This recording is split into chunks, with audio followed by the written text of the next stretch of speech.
an audiobook of the Kybalion, a study of the Hermetic philosophy. This audiobook is made for the purpose of research and discussion. The Kybalion was originally published in 1912, and is now under the public domain.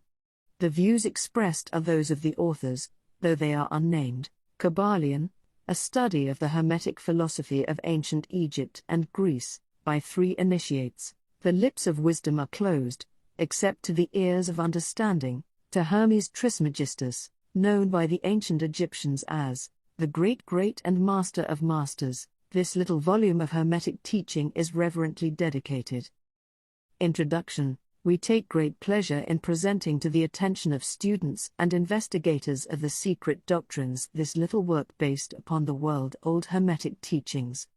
There has been so little written upon this subject, notwithstanding the countless references to the teachings in the many works upon occultism, that the many earnest searchers after the arcane truths will doubtless welcome the appearance of this present volume. The purpose of this work is not the enunciation of any special philosophy or doctrine, but rather is to give to the students a statement of the truth that will serve to reconcile the many bits of occult knowledge that they may have acquired, but which are apparently opposed to each other, and which often serve to discourage and disgust the beginner in the study. Our intent is not to erect a new temple of knowledge, but rather to place in the hands of the student a master key with which he may open the many inner doors in the temple of mystery through the main portals he has already entered. There is no portion of the occult teachings possessed by the world which have been so closely guarded as the fragments of the Hermetic teachings, which have come down to us over the tens of centuries, which have elapsed since the lifetime of its great founder, Hermes Trismegistus, the scribe of the gods, who dwelt in old Egypt in the days when the present race of men was in its infancy. Contemporary with Abraham, and, if the legends be true, an instructor of that venerable sage, Hermes was, and is, the great central sun of occultism, whose rays have served to illumine the countless teachings which have been promulgated since his time. All the fundamental and basic teachings embedded in the esoteric teachings of every race may be traced back to Hermes. Even the most ancient teachings of India undoubtedly have their roots in the original Hermetic teachings. From the land of the Ganges, many advanced occultists wandered to the land of Egypt, and sat at the feet of the master.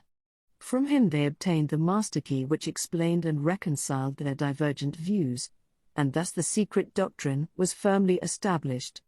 From other lands also came the learned ones, all of whom regarded Hermes as the master of masters, and his influence was so great that in spite of the many wanderings from the path on the part of the centuries of teachers in these different lands, there may still be found a certain basic resemblance and correspondence, which underlies the many and often quite divergent theories entertained and taught by the occultists of these different lands today. The student of comparative religions will be able to perceive the influence of the Hermetic teachings in every religion worthy of the name, now known to man, whether it be a dead religion or one in full vigor in our own times. There is always certain correspondence in spite of the contradictory features, and the Hermetic teachings act as the great reconciler. The life work of Hermes seems to have been in the direction of planting the great seed truth, which has grown and blossomed in so many strange forms, rather than to establish a school of philosophy which would dominate the world's thought. But, nevertheless, the original truths taught by him have been kept intact in their original purity by a few men each age, who, refusing great numbers of half-developed students and followers, followed the Hermetic custom, and reserved their truth for the few who were ready to comprehend and master it. From lip to ear the truth has been handed down among the few. There have always been a few initiates in each generation, in the various lands of the earth, who kept alive the sacred flame of the Hermetic teachings, and such have always been willing to use their lamps to relight the lesser lamps of the outside world, when the light of truth grew dim, and clouded by reason of neglect, and when the wicks became clogged with foreign matter. There were always a few to tend faithfully the altar of the truth, upon which was kept alight the perpetual lamp of wisdom. These men devoted their lives to the labor of love which the poet has so well stated in his lines, "Oh, let not the flame die out." cherished age after age in its dark cavern in its holy temples cherished. Fed by pure ministers of love, let not the flame die out. These men have never sought popular approval, nor numbers of followers. They are indifferent to these things, for they know how few there are in each generation who are ready for the truth, or who would recognize it if it were presented to them. They reserve the strong meat for men, while others furnish the milk for babes.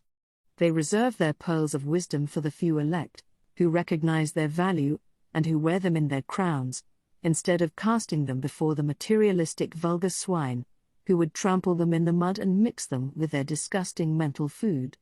But still these men have never forgotten or overlooked the original teachings of Hermes, regarding the passing on of the words of truth to those ready to receive it, which teaching is stated in the Kybalion as follows: where fall the footsteps of the master, the ears of those ready for his teaching open wide. And again, when the ears of the student are ready to hear, then cometh the lips to fill them with wisdom. But their customary attitude has always been strictly in accordance with the other Hermetic aphorism, also in the Kybalion: the lips of wisdom are closed, except to the ears of understanding. There are those who have criticized this attitude of the Hermetists, and who have claimed that they did not manifest the proper spirit in their policy of seclusion and reticence. But a moment's glance back over the pages of history will show the wisdom of the masters, who knew the folly of attempting to teach to the world that which it was neither ready or willing to receive. The Hermetists have never sought to be martyrs, and have, instead, sat silently aside with a pitying smile on their closed lips, while the heathen raged noisily about them in their customary amusement of putting to death and torture the honest, but misguided enthusiasts who imagined that they could force upon a race of barbarians the truth capable of being understood only by the elect who had advanced along the path, and the spirit of persecution has not as yet died out in the land. There are certain Hermetic teachings, which, if publicly promulgated, would bring down upon the teachers a great cry of scorn and revilement from the multitude, who would again raise the cry of crucify. Crucify.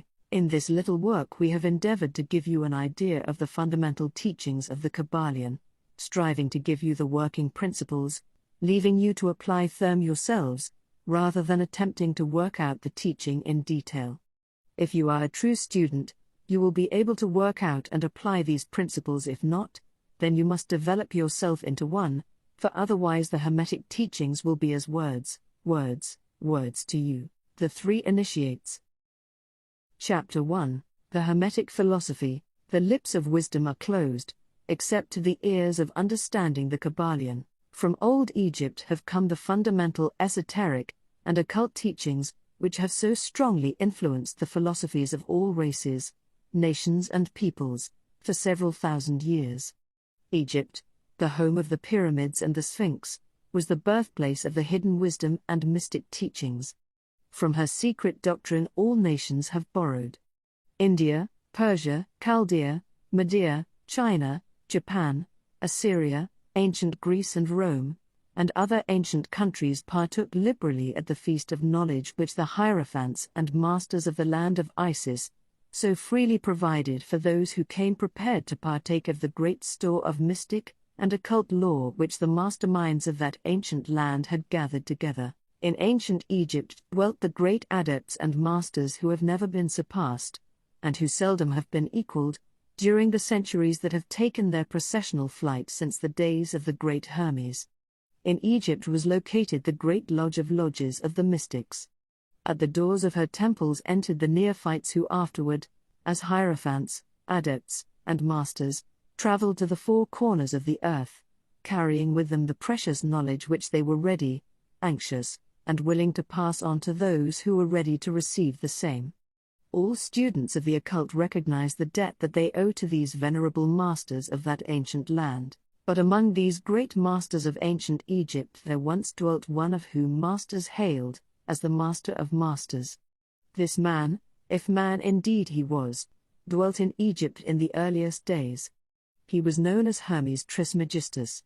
He was the father of the occult wisdom, the founder of astrology, the discoverer of alchemy.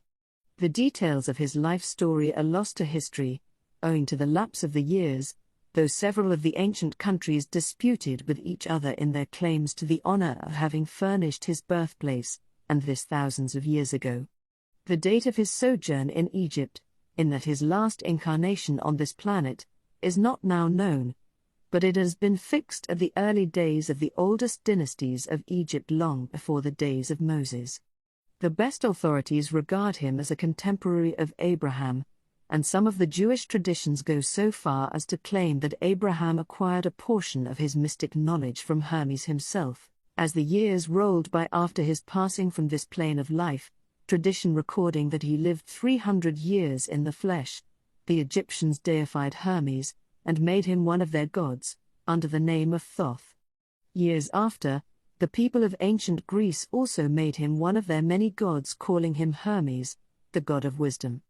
The Egyptians revered his memory for many centuries, yes, tens of centuries, calling him the scribe of the gods, and bestowing upon him, distinctively, his ancient title, Trismegistus, which means the thrice great, the great, the greatest great, etc. In all the ancient lands, the name of Hermes Trismegistus was revered, the name being synonymous with the fount of wisdom. Even to this day, we use the term Hermetic in the sense of secret, sealed so that nothing can escape, etc., and this by reason of the fact that the followers of Hermes always observed the principle of secrecy in their teachings. They did not believe in casting pearls before swine, but rather held to the teaching milk for babes, meat for strong men, both of which maxims are familiar to readers of the Christian scriptures, but both of which had been used by the Egyptians for centuries before the Christian era, and this policy of careful dissemination of the truth has always characterized the Hermetics, even unto the present day. The Hermetic teachings are to be found in all lands, among all religions, but never identified with any particular country, nor with any particular religious sect. This because of the warning of the ancient teachers against allowing the secret doctrine to become crystallized into a creed. The wisdom of this caution is apparent to all students of history.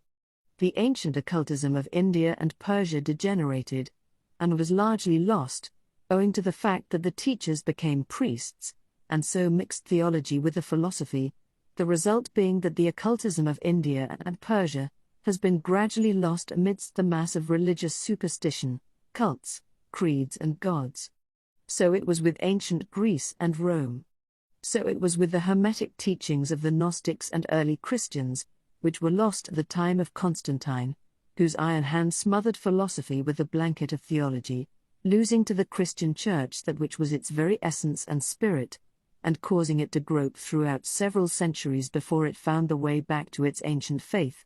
The indications apparent to all careful observers in this 20th century being that the Church is now struggling to get back to its ancient mystic teachings, but there were always a few faithful souls who kept alive the flame, tending it carefully, and not allowing its light to become extinguished. And thanks to these staunch hearts and fearless minds, we have the truth still with us. But it is not found in books, to any great extent. It has been passed along from master to student, from initiate to hierophant, from lip to ear. When it was written down at all, its meaning was veiled in terms of alchemy and astrology so that only those possessing the key could read it aright. This was made necessary in order to avoid the persecutions of the theologians of the Middle Ages, who fought the secret doctrine with fire and sword, stake, gibbet and cross. Even to this day there will be found but few reliable books on the Hermetic philosophy, although there are countless references to it in many books written on various phases of occultism. And yet, the Hermetic philosophy is the only master key which will open all the doors of the occult teachings. In the early days, there was a compilation of certain basic Hermetic doctrines, passed on from teacher to student, which was known as the Kybalion, the exact significance and meaning of the term having been lost for several centuries. This teaching, however, is known to many to whom it has descended, from mouth to ear, on and on throughout the centuries. Its precepts have never been written down, or printed, so far as we know. It was merely a collection of maxims, axioms, and precepts, which were non-understandable to outsiders, but which were readily understood by students, after the axioms, maxims, and precepts had been explained and exemplified by the Hermetic initiates to their neophytes. These teachings really constituted the basic principles of the art of Hermetic alchemy, which, contrary to the general belief, dealt in the mastery of mental forces, rather than material elements, the transmutation of one kind of mental vibrations into others, instead of the changing of one kind of metal into another. The legends of the philosopher's stone which would turn base metal into gold was an allegory relating to Hermetic philosophy, readily understood by all students of true Hermeticism. In this little book, of which this is the first lesson, we invite our students to examine into the Hermetic teachings, as set forth in the Kybalion, and as explained by ourselves, humble students of the teachings, who, while bearing the title of initiates, are still students at the feet of Hermes, the Master. We herein give you many of the maxims, axioms and precepts of the Kybalion, accompanied by explanations and illustrations, which we deem likely to render the teachings more easily comprehended by the modern student, particularly as the original text is purposely veiled in obscure terms. The original maxims, axioms, and precepts of the Kybalion are printed herein, in italics, the proper credit being given. Our own work is printed in the regular way, in the body of the work. We trust that the many students to whom we now offer this little work will derive as much benefit from the study of its pages as have the many who have gone on before, treading the same path to mastery throughout the centuries that have passed since the times of Hermes Trismegistus, the Master of Masters, the Great. In the words of the Kybalion, where fall the footsteps of the Master, the ears of those ready for his teaching open wide. The Kybalion, when the ears of the student are ready to hear, then cometh the lips to fill them with wisdom. The Kybalion, so that according to the teachings, the passage of this book to those ready for the instruction will attract the attention of such as are prepared to receive the teaching. And, likewise, when the pupil is ready to receive the truth, then will this little book come to him, or her. Such is the law. The Hermetic principle of cause and effect, in its aspect of the law of attraction, will bring lips and ear together, pupil and book in company. So mote it be. Chapter 2. The 7 Hermetic Principles. The principles of truth are 7. He who knows these, understandingly, possesses the magic key before whose touch all the doors of the temple fly open.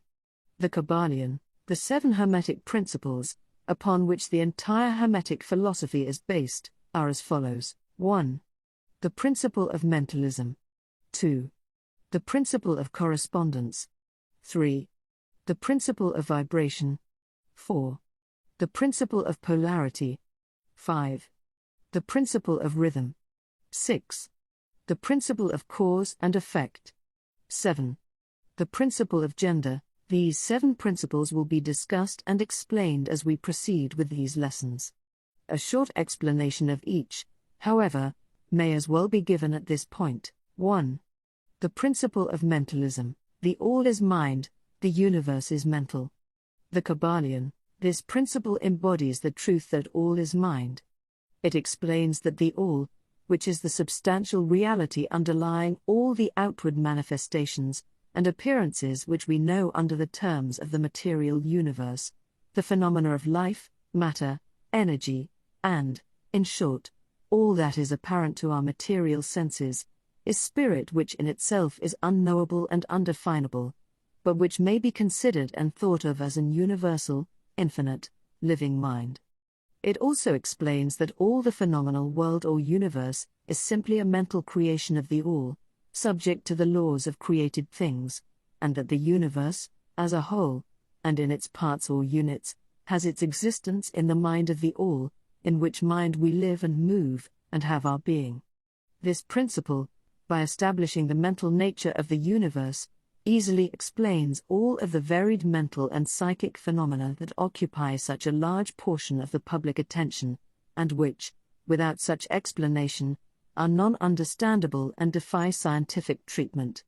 An understanding of this great Hermetic principle of mentalism enables the individual to readily grasp the laws of the mental universe, and to apply the same to his well-being and advancement. The Hermetic student is enabled to apply intelligently the great mental laws, instead of using them in a haphazard manner. With the master key in his possession, the student may unlock the many doors of the mental and psychic temple of knowledge, and enter the same freely and intelligently. This principle explains the true nature of energy, power, and matter, and why and how all these are subordinate to the mastery of mind. One of the old Hermetic masters wrote, long ages ago, "He who grasps the truth of the mental nature of the universe is well advanced on the path to mastery." And these words are as true today as at the time they were first written. Without this master key, mastery is impossible, and the student knocks in vain at the many doors of the temple. 2. The principle of correspondence, as above, so below, as below, so above. The Kybalion. This principle embodies the truth that there is always a correspondence between the laws and phenomena of the various planes of being and life. The old Hermetic axiom ran in these words, as above, so below, as below, so above. And the grasping of this principle gives one the means of solving many a dark paradox and hidden secret of nature. There are planes beyond our knowing, but when we apply the principle of correspondence to them, we are able to understand much that would otherwise be unknowable to us. This principle is of universal application and manifestation on the various planes of the material, mental, and spiritual universe. It is an universal law. The ancient Hermetists considered this principle as one of the most important mental instruments by which man was able to pry aside the obstacles which hid from view the unknown. Its use even tore aside the veil of Isis to the extent that a glimpse of the face of the goddess might be caught.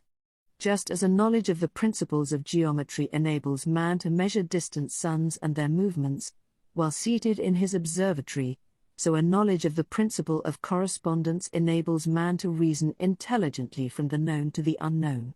Studying the monad, he understands the archangel. 3.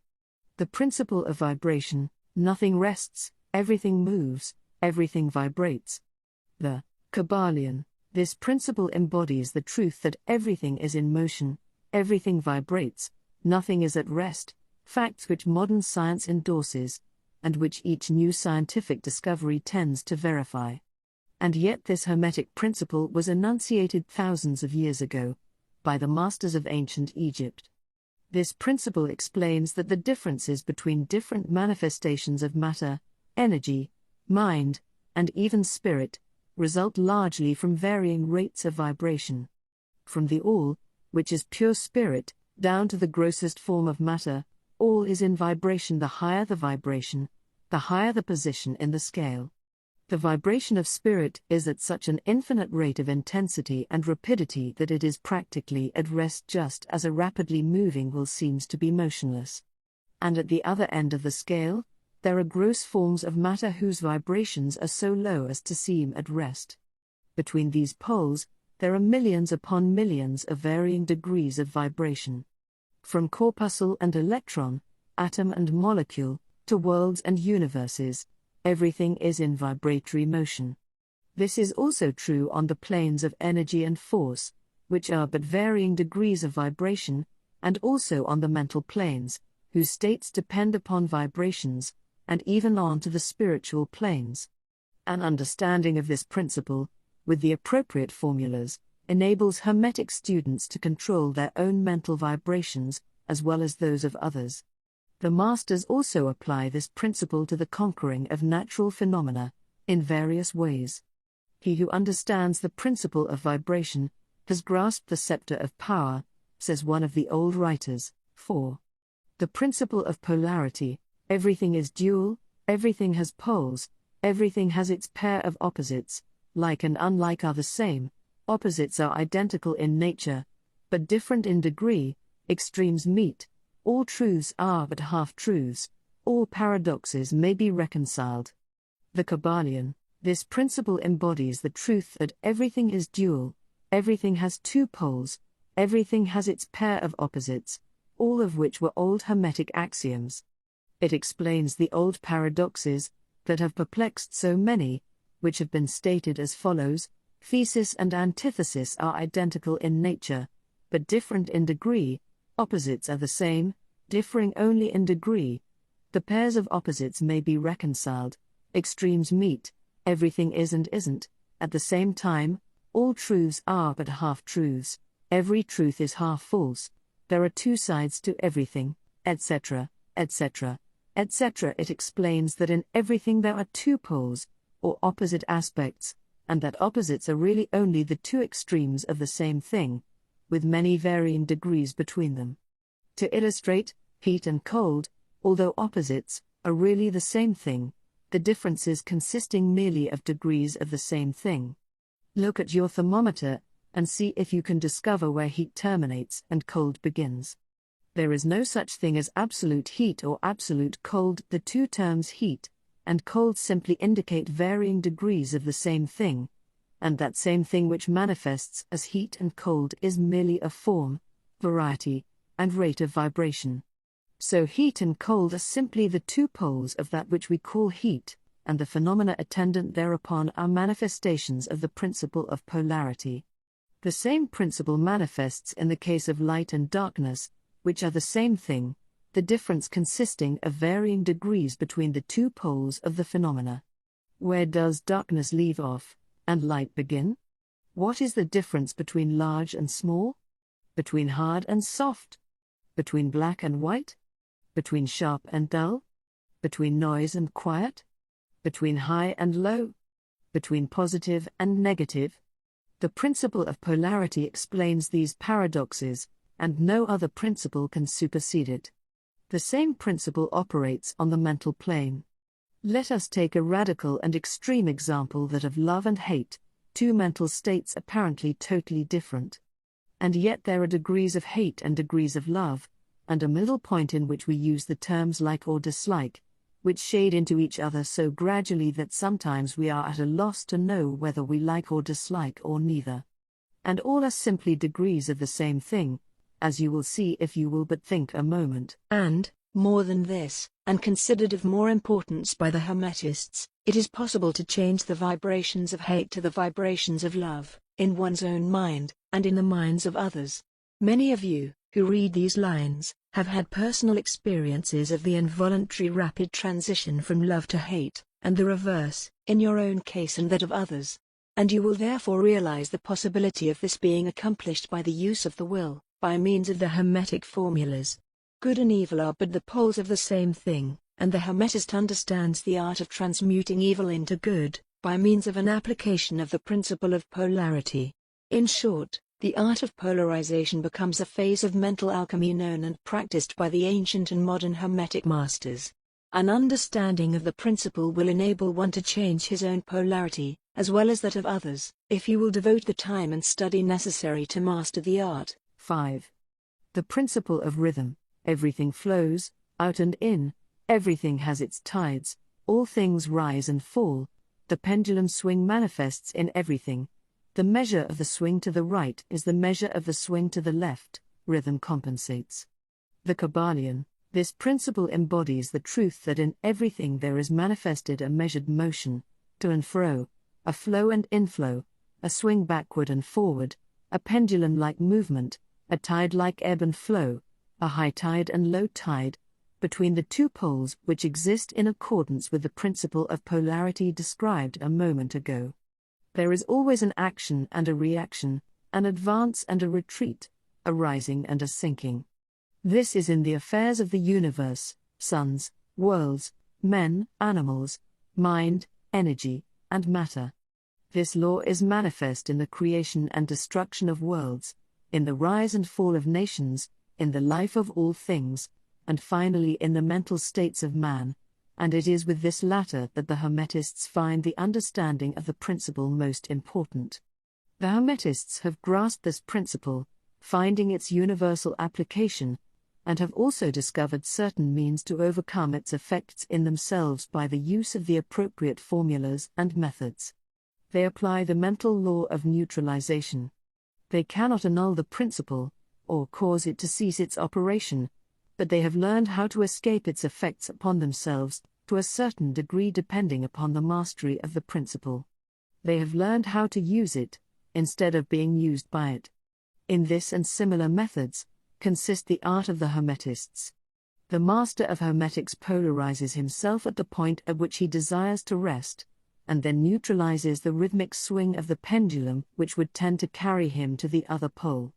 All individuals who have attained any degree of self-mastery do this to a certain degree, more or less unconsciously, but the master does this consciously, and by the use of his will, and attains a degree of poise and mental firmness almost impossible of belief on the part of the masses who are swung backward and forward like a pendulum. This principle and that of polarity have been closely studied by the Hermetists, and the methods of counteracting, neutralizing, and using them form an important part of the Hermetic mental alchemy. 6. The principle of cause and effect. Every cause has its effect, every effect has its cause, everything happens according to law. Chance is but a name for law not recognized. There are many planes of causation, but nothing escapes the law. The Kybalion. This principle embodies the fact that there is a cause for every effect, an effect from every cause. It explains that everything happens according to law, that nothing ever merely happens, that there is no such thing as chance, that while there are various planes of cause and effect, the higher dominating the lower planes, still nothing ever entirely escapes the law. The Hermetists understand the art and methods of rising above the ordinary plane of cause and effect, to a certain degree, and by mentally rising to a higher plane they become causes instead of effects. The masses of people are carried along, obedient to environment, the wills and desires of others stronger than themselves, heredity, suggestion, and other outward causes moving them about like pawns on the chessboard of life. But the masters, rising to the plane above, dominate their moods, characters, qualities, and powers, as well as the environment surrounding them, and become movers instead of pawns. They help to play the game of life, instead of being played and moved about by other wills and environment.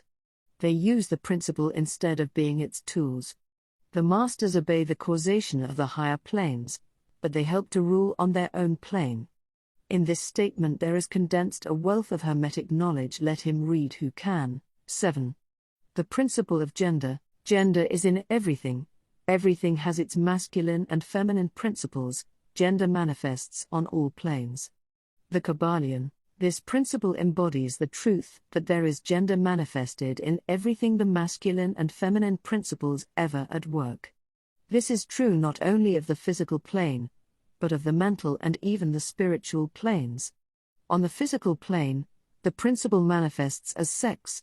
On the higher planes it takes higher forms, but the principle is ever the same. No creation, physical, mental or spiritual, is possible without this principle. An understanding of its laws will throw light on many a subject that has perplexed the minds of men. The principle of gender works ever in a direction of generation, regeneration, and creation. Everything, and every person, contains the two elements or principles, or this great principle, within it, him or her. Every male thing has the female element also, every female contains also the male principle. If you would understand the philosophy of mental and spiritual creation, generation, and regeneration, you must understand and study this Hermetic principle. It contains the solution of many mysteries of life. We caution you that this principle has no reference to the many base, pernicious and degrading lustful theories, teachings and practices, which are taught under fanciful titles, and which are a prostitution of the great natural principle of gender. Such base revivals of the ancient infamous forms of phallicism tend to ruin mind, body and soul, and the Hermetic philosophy has ever sounded the warning note against these degraded teachings which tend toward lust, licentiousness, and perversion of nature's principles. If you seek such teachings, you must go elsewhere, for them Hermeticism contains nothing for you along these lines. To the pure, all things are pure, to the base, all things are base. Chapter 3. Mental transmutation. Mind, as well as metals and elements, may be transmuted, from state to state, degree to degree, condition to condition, pole to pole, vibration to vibration. True Hermetic transmutation is a mental art. The Kybalion, as we have stated, The Hermetists were the original alchemists, astrologers, and psychologists, Hermes having been the founder of these schools of thought. From astrology has grown modern astronomy, from alchemy has grown modern chemistry, from the mystic psychology has grown the modern psychology of the schools. But it must not be supposed that the ancients were ignorant of that which the modern schools suppose to be their exclusive and special property. The records engraved on the stones of ancient Egypt show conclusively that the ancients had a full comprehensive knowledge of astronomy, the very building of the pyramids showing the connection between their design and the study of astronomical science. Nor were they ignorant of chemistry, for the fragments of the ancient writings show that they were acquainted with the chemical properties of things. In fact, the ancient theories regarding physics are being slowly verified by the latest discoveries of modern science, notably those relating to the constitution of matter. Nor must it be supposed that they were ignorant of the so-called modern discoveries in psychology. On the contrary, the Egyptians were especially skilled in the science of psychology, particularly in the branches that the modern schools ignore, but which, nevertheless, are being uncovered under the name of psychic science, which is perplexing the psychologists of today, and making them reluctantly admit that there may be something in it after all. The truth is, that beneath the material chemistry, astronomy and psychology, that is, the psychology in its phase of brain action, the ancients possessed a knowledge of transcendental astronomy, called astrology, of transcendental chemistry, called alchemy, of transcendental psychology, called mystic psychology. They possessed the inner knowledge as well as the outer knowledge, the latter alone being possessed by modern scientists. Among the many secret branches of knowledge possessed by the Hermetists, was that known as mental transmutation, which forms the subject matter of this lesson. Transmutation is a term usually employed to designate the ancient art of the transmutation of metals, particularly of the base metals, into gold. The word transmute means to change from one nature, form, or substance, into another, to transform, Webster. And accordingly, mental transmutation means the art of changing and transforming mental states, forms, and conditions, into others. So you may see that mental transmutation is the art of mental chemistry, if you like the term, a form of practical mystic psychology, but this means far more than appears on the surface. Transmutation, alchemy, or chemistry on the mental plane is important enough in its effects, to be sure, and if the art stopped there, it would still be one of the most important branches of study known to man. But this is only the beginning. Let us see why. The first of the 7 Hermetic principles is the principle of mentalism, the axiom of which is the all is mind, the universe is mental, which means that the underlying reality of the universe is mind, and the universe itself is mental, that is, existing in the mind of the all. We shall consider this principle in succeeding lessons, but let us see the effect of the principle if it be assumed to be true. If the universe is mental in its nature, then mental transmutation must be the art of changing the conditions of the universe, along the lines of matter, force, and mind. So you see, therefore, that mental transmutation is really the magic of which the ancient writers had so much to say in their mystical works, and about which they gave so few practical instructions. If all be mental, then the art which enables one to transmute mental conditions must render the master the controller of material conditions, as well as those ordinarily called mental. As a matter of fact, none but advanced mental alchemists have been able to attain the degree of power necessary to control the grosser physical conditions, such as the control of the elements of nature, the production or cessation of tempests, the production and cessation of earthquakes, and other great physical phenomena. But that such men have existed, and do exist today, is a matter of earnest belief to all advanced occultists of all schools. That the masters exist, and have these powers, the best teachers assure their students, having had experiences which justify them in such belief and statements. These masters do not make public exhibitions of their powers, but seek seclusion from the crowds of men, in order to better work their way along the path of attainment. We mention their existence, at this point, merely to call your attention to the fact that their power is entirely mental, and operates along the lines of the higher mental transmutation, under the Hermetic principle of mentalism. The universe is mental, the Kybalion, but students and Hermetists of lesser degree than masters, the initiates and teachers, are able to freely work along the mental plane, in mental transmutation. In fact, all that we call psychic phenomena, mental influence, mental science, new thought phenomena, etc., operates along the same general lines, for there is but one principle involved, no matter by what name the phenomena be called. The student and practitioner of mental transmutation works among the mental plane, transmuting mental conditions, states, etc., into others, according to various formulas, more or less efficacious. The various treatments, affirmations, denials, etc., of the schools of mental science are but formulas, often quite imperfect and unscientific, of the Hermetic art.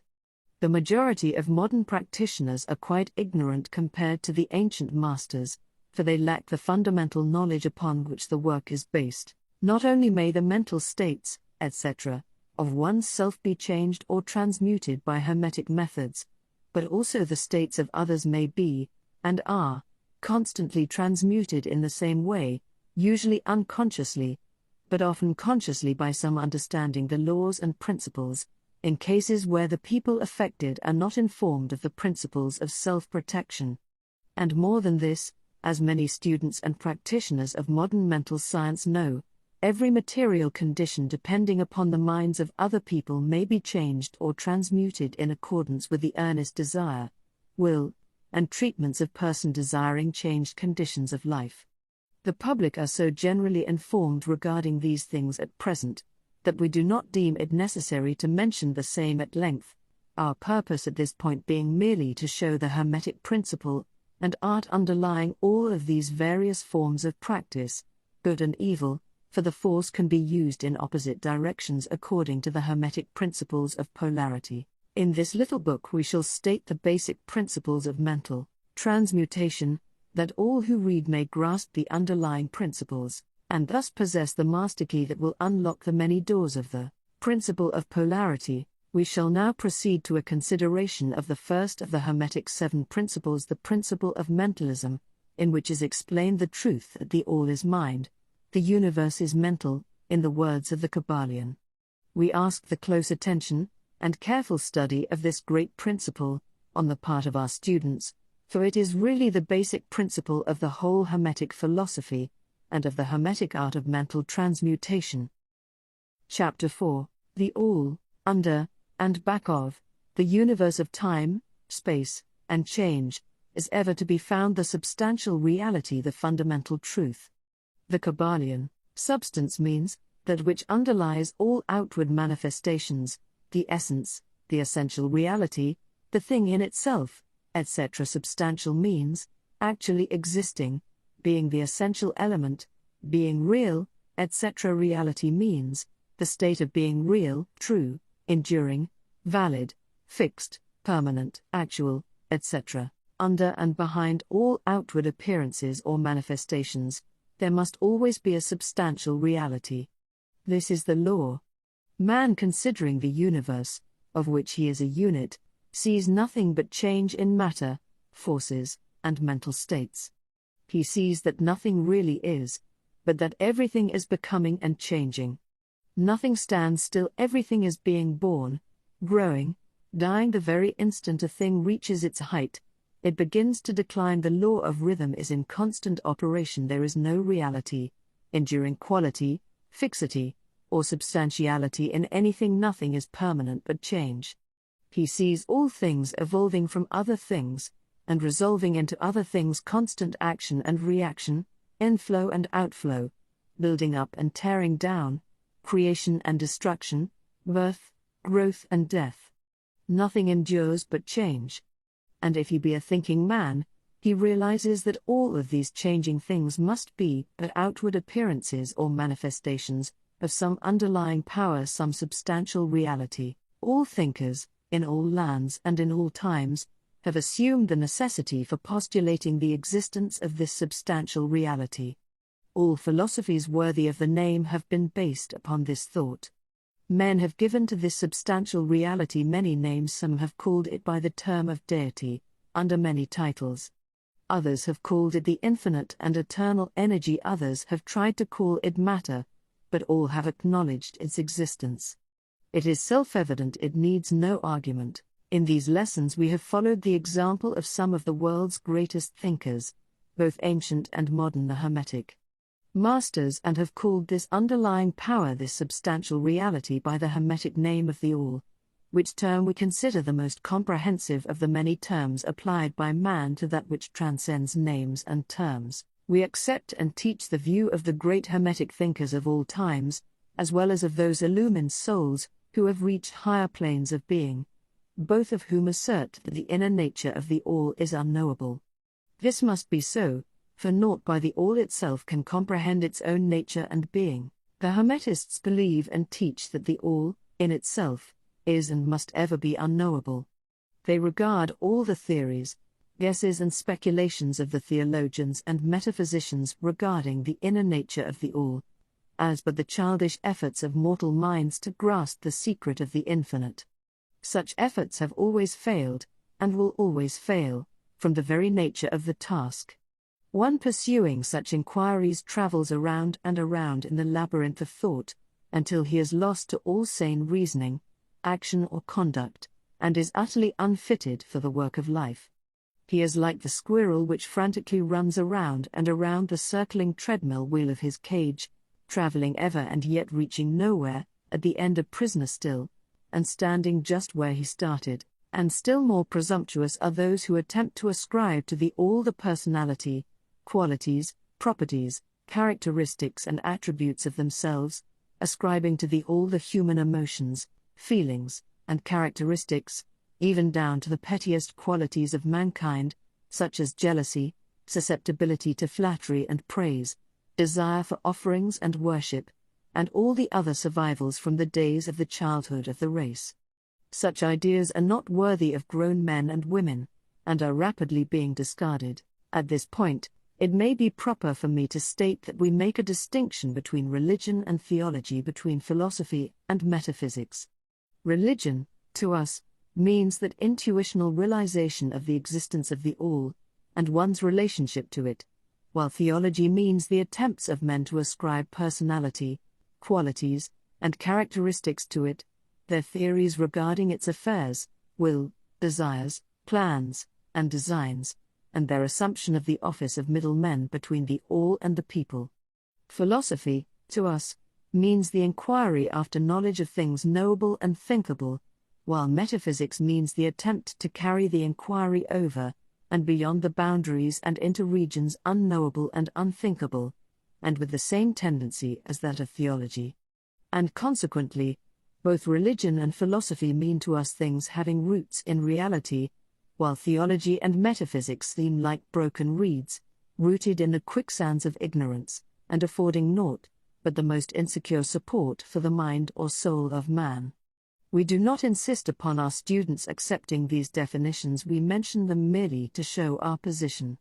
At any rate, you shall hear very little about theology and metaphysics in these lessons, but while the essential nature of the All is unknowable, there are certain truths connected with its existence which the human mind finds itself compelled to accept. And an examination of these reports form a proper subject of inquiry, particularly as they agree with the reports of the illumined on higher planes. And to this inquiry we now invite you. That which is the fundamental truth, the substantial reality, is beyond true naming, but the wise men call it the All. The Kybalion, in its essence, the All is unknowable. The Kybalion, but the report of reason must be hospitably received, and treated with respect. The Kybalion, the human reason, whose reports we must accept so long as we think at all, informs us as follows regarding the All, and that without attempting to remove the veil of the unknowable. 1. The All must be all that really is. There can be nothing existing outside of the All, else the All would not be the All. 2. The All must be infinite, for there is nothing else to define, confine, bound, limit, or restrict the All. It must be infinite in time, or eternal. It must have always continuously existed, for there is nothing else to have ever created it, and something can never evolve from nothing, and if it had ever not been, even for a moment, it would not be now, it must continuously exist forever, for there is nothing to destroy it, and it can never not be, even for a moment, because something can never become nothing. It must be infinite in space, it must be everywhere, for there is no place outside of the all, it cannot be otherwise than continuous in space, without break, cessation, separation, or interruption, for there is nothing to break, separate, or interrupt its continuity, and nothing with which to fill in the gaps. It must be infinite in power, or absolute, for there is nothing to limit, restrict, restrain, confine, disturb or condition it. It is subject to no other power, for there is no other power. 3. The all must be immutable, or not subject to change in its real nature, for there is nothing to work changes upon it, nothing into which it could change, nor from which it could have changed. It cannot be added to nor subtracted from, increased nor diminished, nor become greater or lesser in any respect whatsoever. It must have always been, and must always remain, just what it is now. The all there has never been, is not now, and never will be, anything else into which it can change. The all being infinite, absolute, eternal and unchangeable, it must follow that anything finite, changeable, fleeting, and conditioned cannot be the all. And as there is nothing outside of the all, in reality, then any and all such finite things must be as nothing in reality. Now do not become befogged, nor frightened. We are not trying to lead you into the Christian Science field under cover of Hermetic philosophy. There is a reconciliation of this apparently contradictory state of affairs. Be patient, we will reach it in time. We see around us that which is called matter, which forms the physical foundation for all forms. Is the all merely matter? Not at all. Matter cannot manifest life or mind, and as life and mind are manifested in the universe, the all cannot be matter, for nothing rises higher than its own source. Nothing is ever manifested in an effect that is not in the cause. Nothing is evolved as a consequent that is not involved as an antecedent. And then modern science informs us that there is really no such thing as matter, that what we call matter is merely interrupted energy or force, that is, energy or force, at a low rate of vibration. As a recent writer has said, matter has melted into mystery. Even material science has abandoned the theory of matter, and now rests on the basis of energy. Then is the all mere energy or force?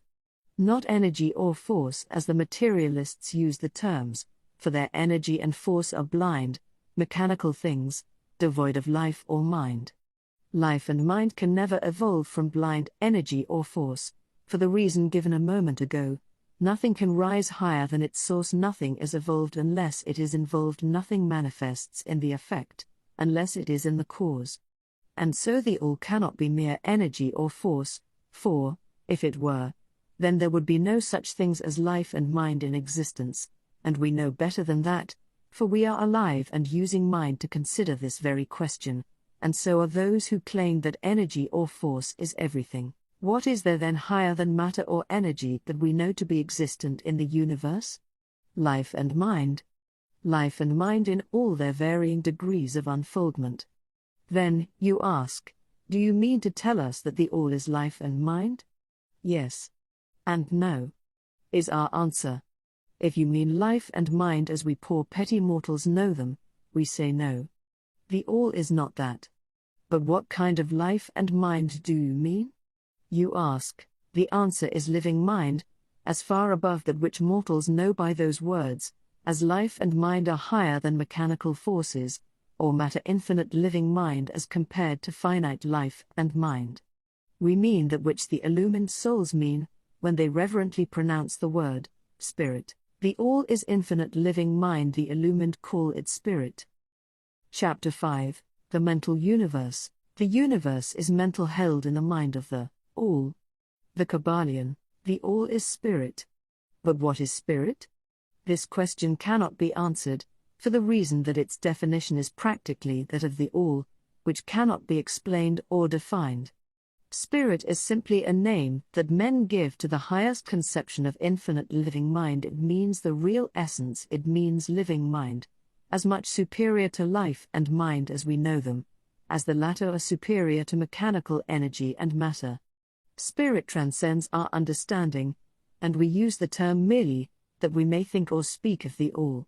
For the purposes of thought and understanding, we are justified in thinking of spirit as infinite living mind, at the same time acknowledging that we cannot fully understand it.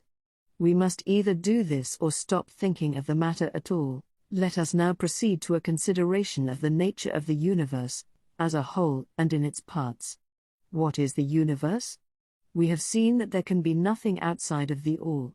Then is the universe the all? No, this cannot be, because the universe seems to be made up of many, and is constantly changing, and in other ways it does not measure up to the ideas that we are compelled to accept regarding the all, as stated in our last lesson. Then if the universe be not the all, then it must be nothing. Such is the inevitable conclusion of the mind at first thought. But this will not satisfy the question, for we are sensible of the existence of the universe. Then if the universe is neither the all nor nothing, what can it be? Let us examine this question. If the universe exists at all, or seems to exist, it must proceed in some way from the all. It must be a creation of the all. But as something can never come from nothing, from what could the all have created it? Some philosophers have answered this question by saying that the all created the universe from itself, that is, from the being and substance of the all.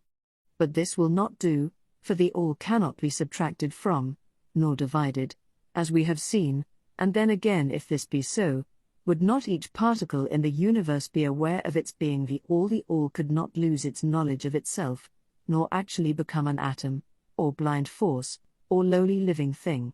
Some men, indeed, realizing that the all is indeed all, and also recognizing that they, the men, existed, have jumped to the conclusion that they and the all were identical, and they have filled the air with shouts of "I am God," to the amusement of the multitude, and the sorrow of sages.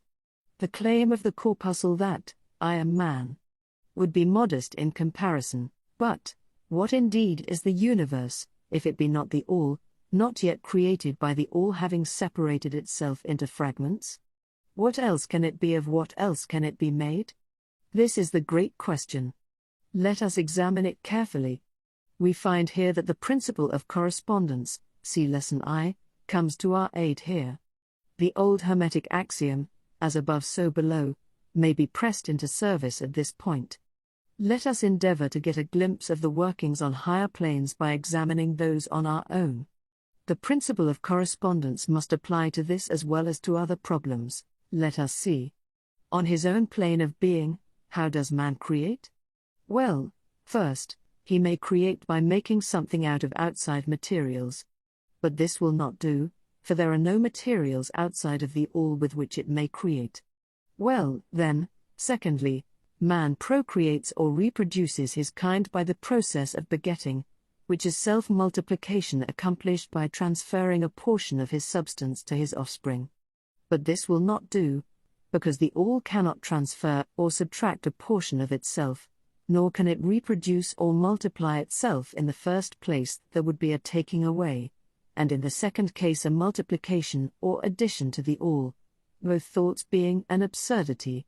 Is there no third way in which man creates? Yes, there is. He creates mentally.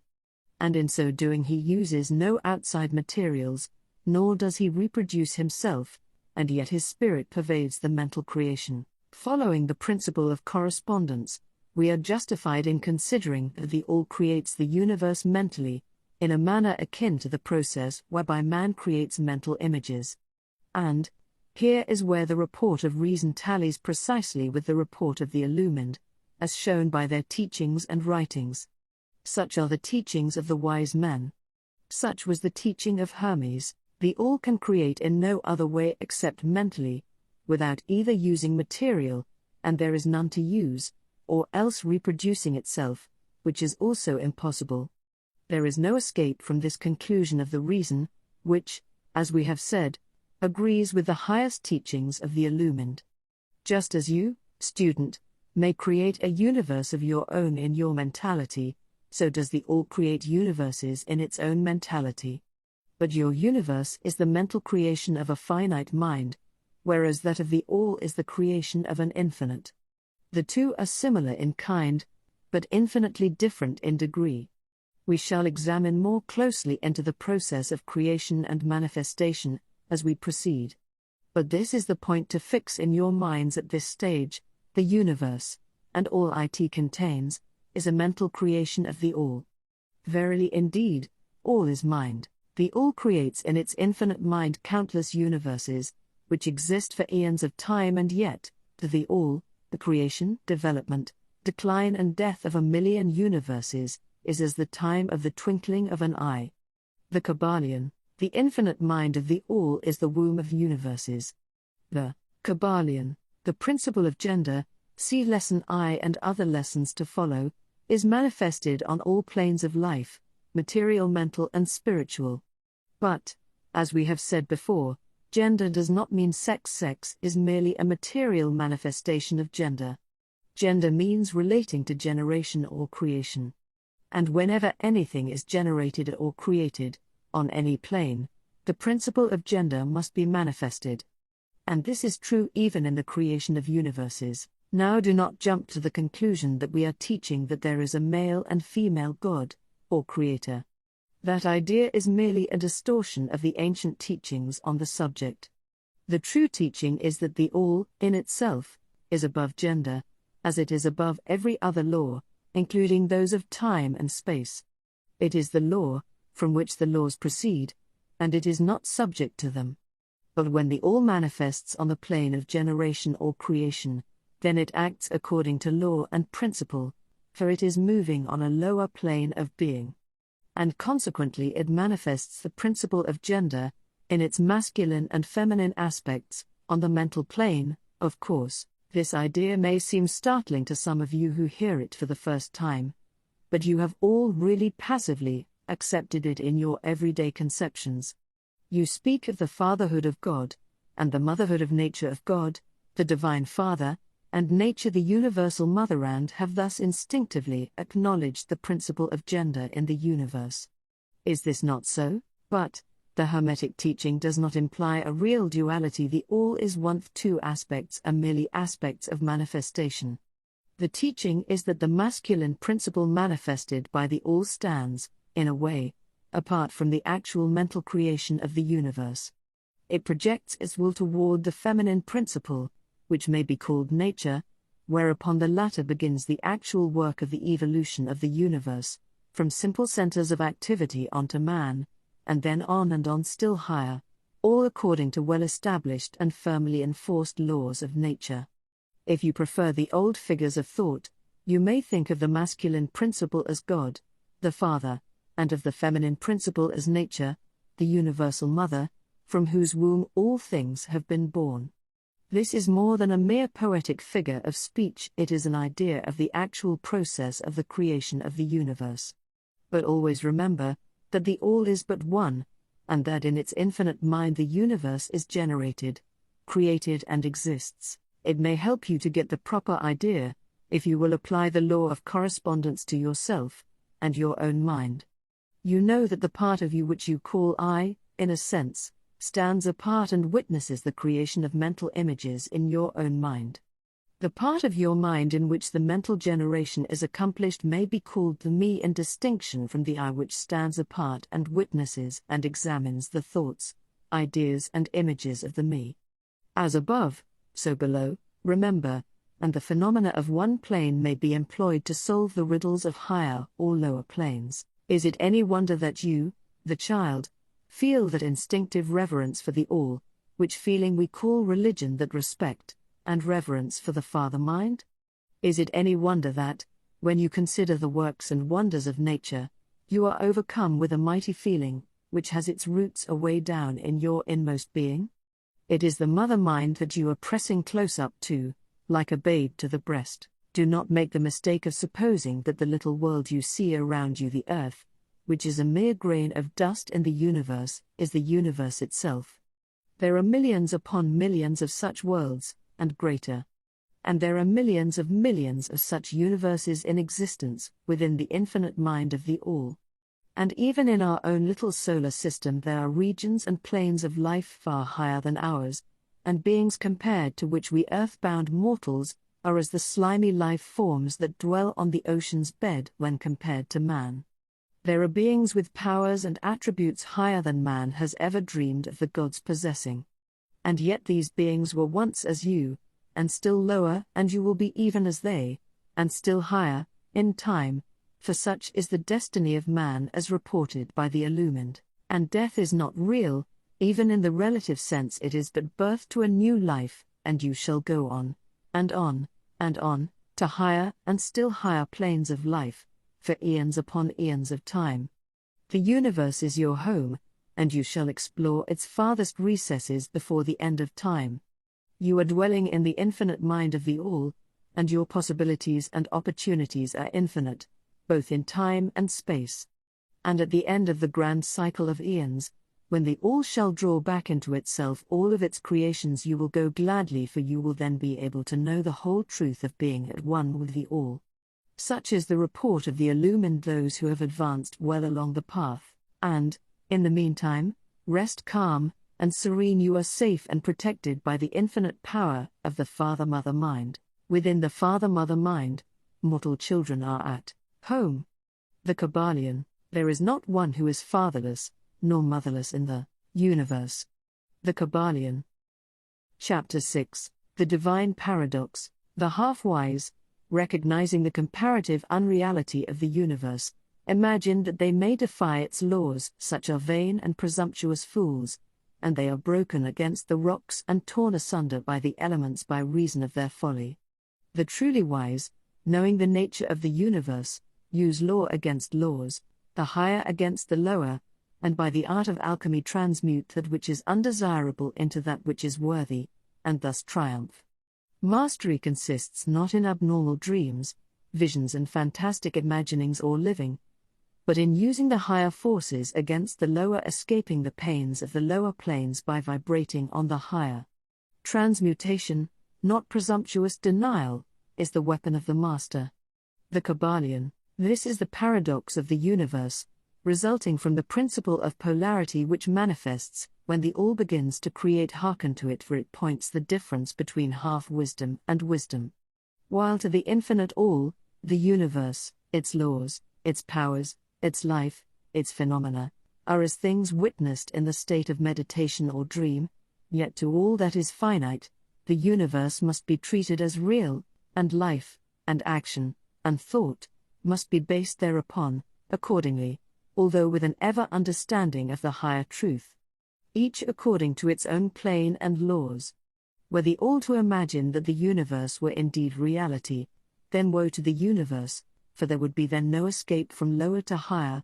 Divine would the universe become a fixity, and progress would become impossible.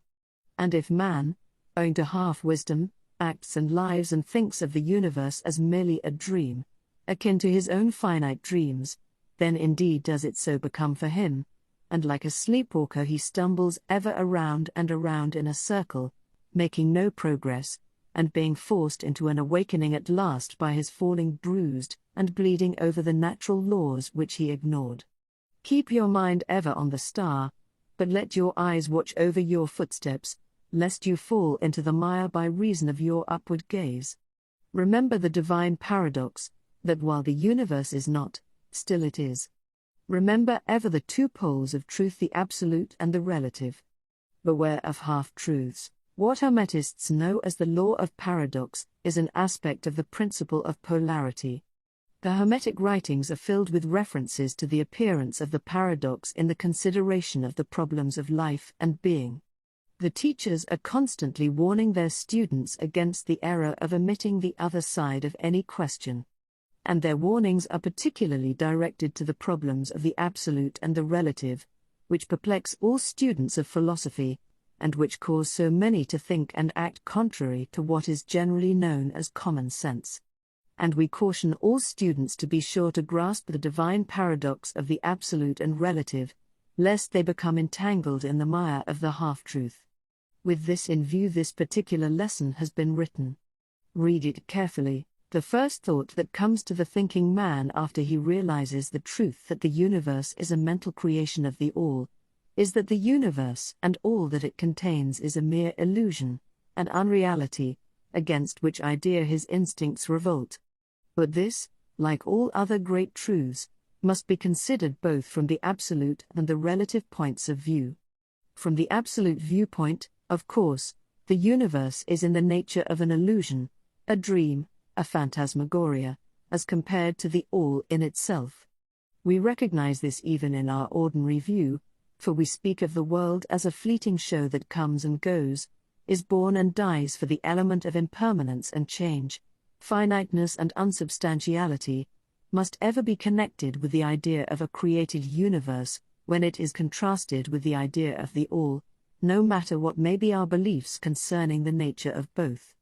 Philosopher, metaphysician, scientist and theologian all agree upon this idea, and the thought is found in all forms of philosophical thought and religious conceptions, as well as in the theories of the respective schools of metaphysics and theology. So, the Hermetic teachings do not preach the unsubstantiality of the universe in any stronger terms than those more familiar to you, although their presentation of the subject may seem somewhat more startling. Anything that has a beginning and an ending must be, in a sense, unreal and untrue, and the universe comes under the rule, in all schools of thought. From the absolute point of view, there is nothing real except the All, no matter what terms we may use in thinking of, or discussing the subject. Whether the universe be created of matter, or whether it be a mental creation in the mind of the All, it is unsubstantial, non-enduring, a thing of time, space and change. We want you to realize this fact thoroughly, before you pass judgment on the Hermetic conception of the mental nature of the universe.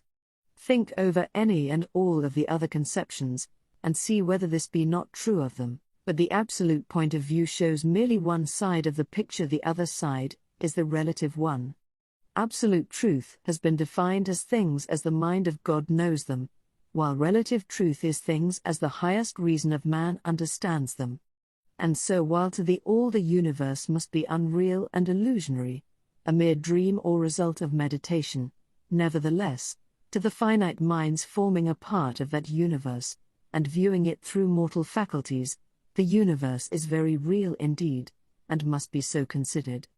In recognizing the absolute view, we must not make the mistake of ignoring or denying the facts and phenomena of the universe, as they present themselves to our mortal faculties. We are not the All. Remember, to take familiar illustrations, we all recognize the fact that matter exists to our senses. We will fare badly if we do not. And yet, even our finite minds understand the scientific dictum, that there is no such thing as matter from a scientific point of view. That which we call matter is held to be merely an aggregation of atoms, which atoms themselves are merely a grouping of units of force, called electrons or ions, vibrating and in constant circular motion. We kick a stone and we feel the impact. It seems to be real, notwithstanding that we know it to be merely what we have stated above. But remember that our foot, which feels the impact by means of our brains, is likewise matter, so constituted of electrons, and for that matter so are our brains.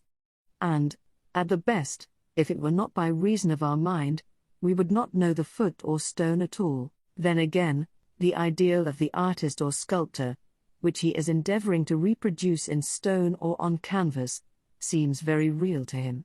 So do the characters in the mind of the author, or dramatist, which he seeks to express so that others may recognize them. And if this be true in the case of our finite minds, what must be the degree of reality in the mental images created in the mind of the infinite? Oh, friends, to mortals this universe of mentality is very real indeed. It is the only one we can ever know, though we rise from plane to plane, higher and higher in it. To know it otherwise, but actual experience, we must be the All itself. It is true that the higher we rise in the scale, the nearer to the mind of the Father we reach, the more apparent becomes the illusory nature of finite things. But not until the All finally withdraws us into itself does the vision actually vanish. So, we need not dwell upon the feature of illusion. Rather let us, recognizing the real nature of the universe, seek to understand its mental laws, and endeavor to use them to the best effect in our upward progress through life, as we travel from plane to plane of being.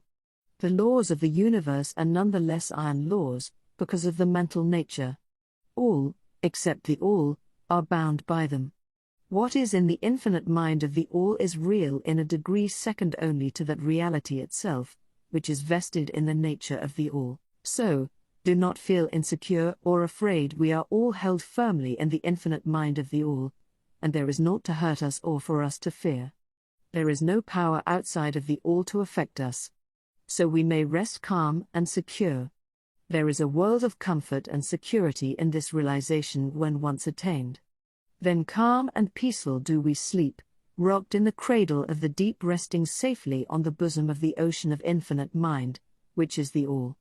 In the All, indeed, do we live and move and have our being. Matter is nonetheless matter to us, while we dwell on the plane of matter, although we know it to be merely an aggregation of electrons, or particles of force, vibrating rapidly, and gyrating around each other in the formations of atoms, the atoms in turn vibrating and gyrating, forming molecules, which latter in turn form larger masses of matter. Nor does matter become less matter, when we follow the inquiry still further, and learn from the Hermetic teachings, that the force of which the electrons are but units is merely a manifestation of the mind of the All, and like all else in the universe is purely mental in its nature. While on the plane of matter, we must recognize its phenomena. We may control matter, as all masters of higher or lesser degree do, but we do so by applying the higher forces. We commit a folly when we attempt to deny the existence of matter in the relative aspect. We may deny its mastery over us, and rightly so, but we should not attempt to ignore it in its relative aspect, at least so long as we dwell upon its plane. Nor do the laws of nature become less constant or effective, when we know them, likewise, to be merely mental creations. They are in full effect on the various planes. We overcome the lower laws, by applying still higher ones, and in this way only. But we cannot escape law or rise above it entirely. Nothing but the All can escape law, and that because the All is law itself, from which all laws emerge.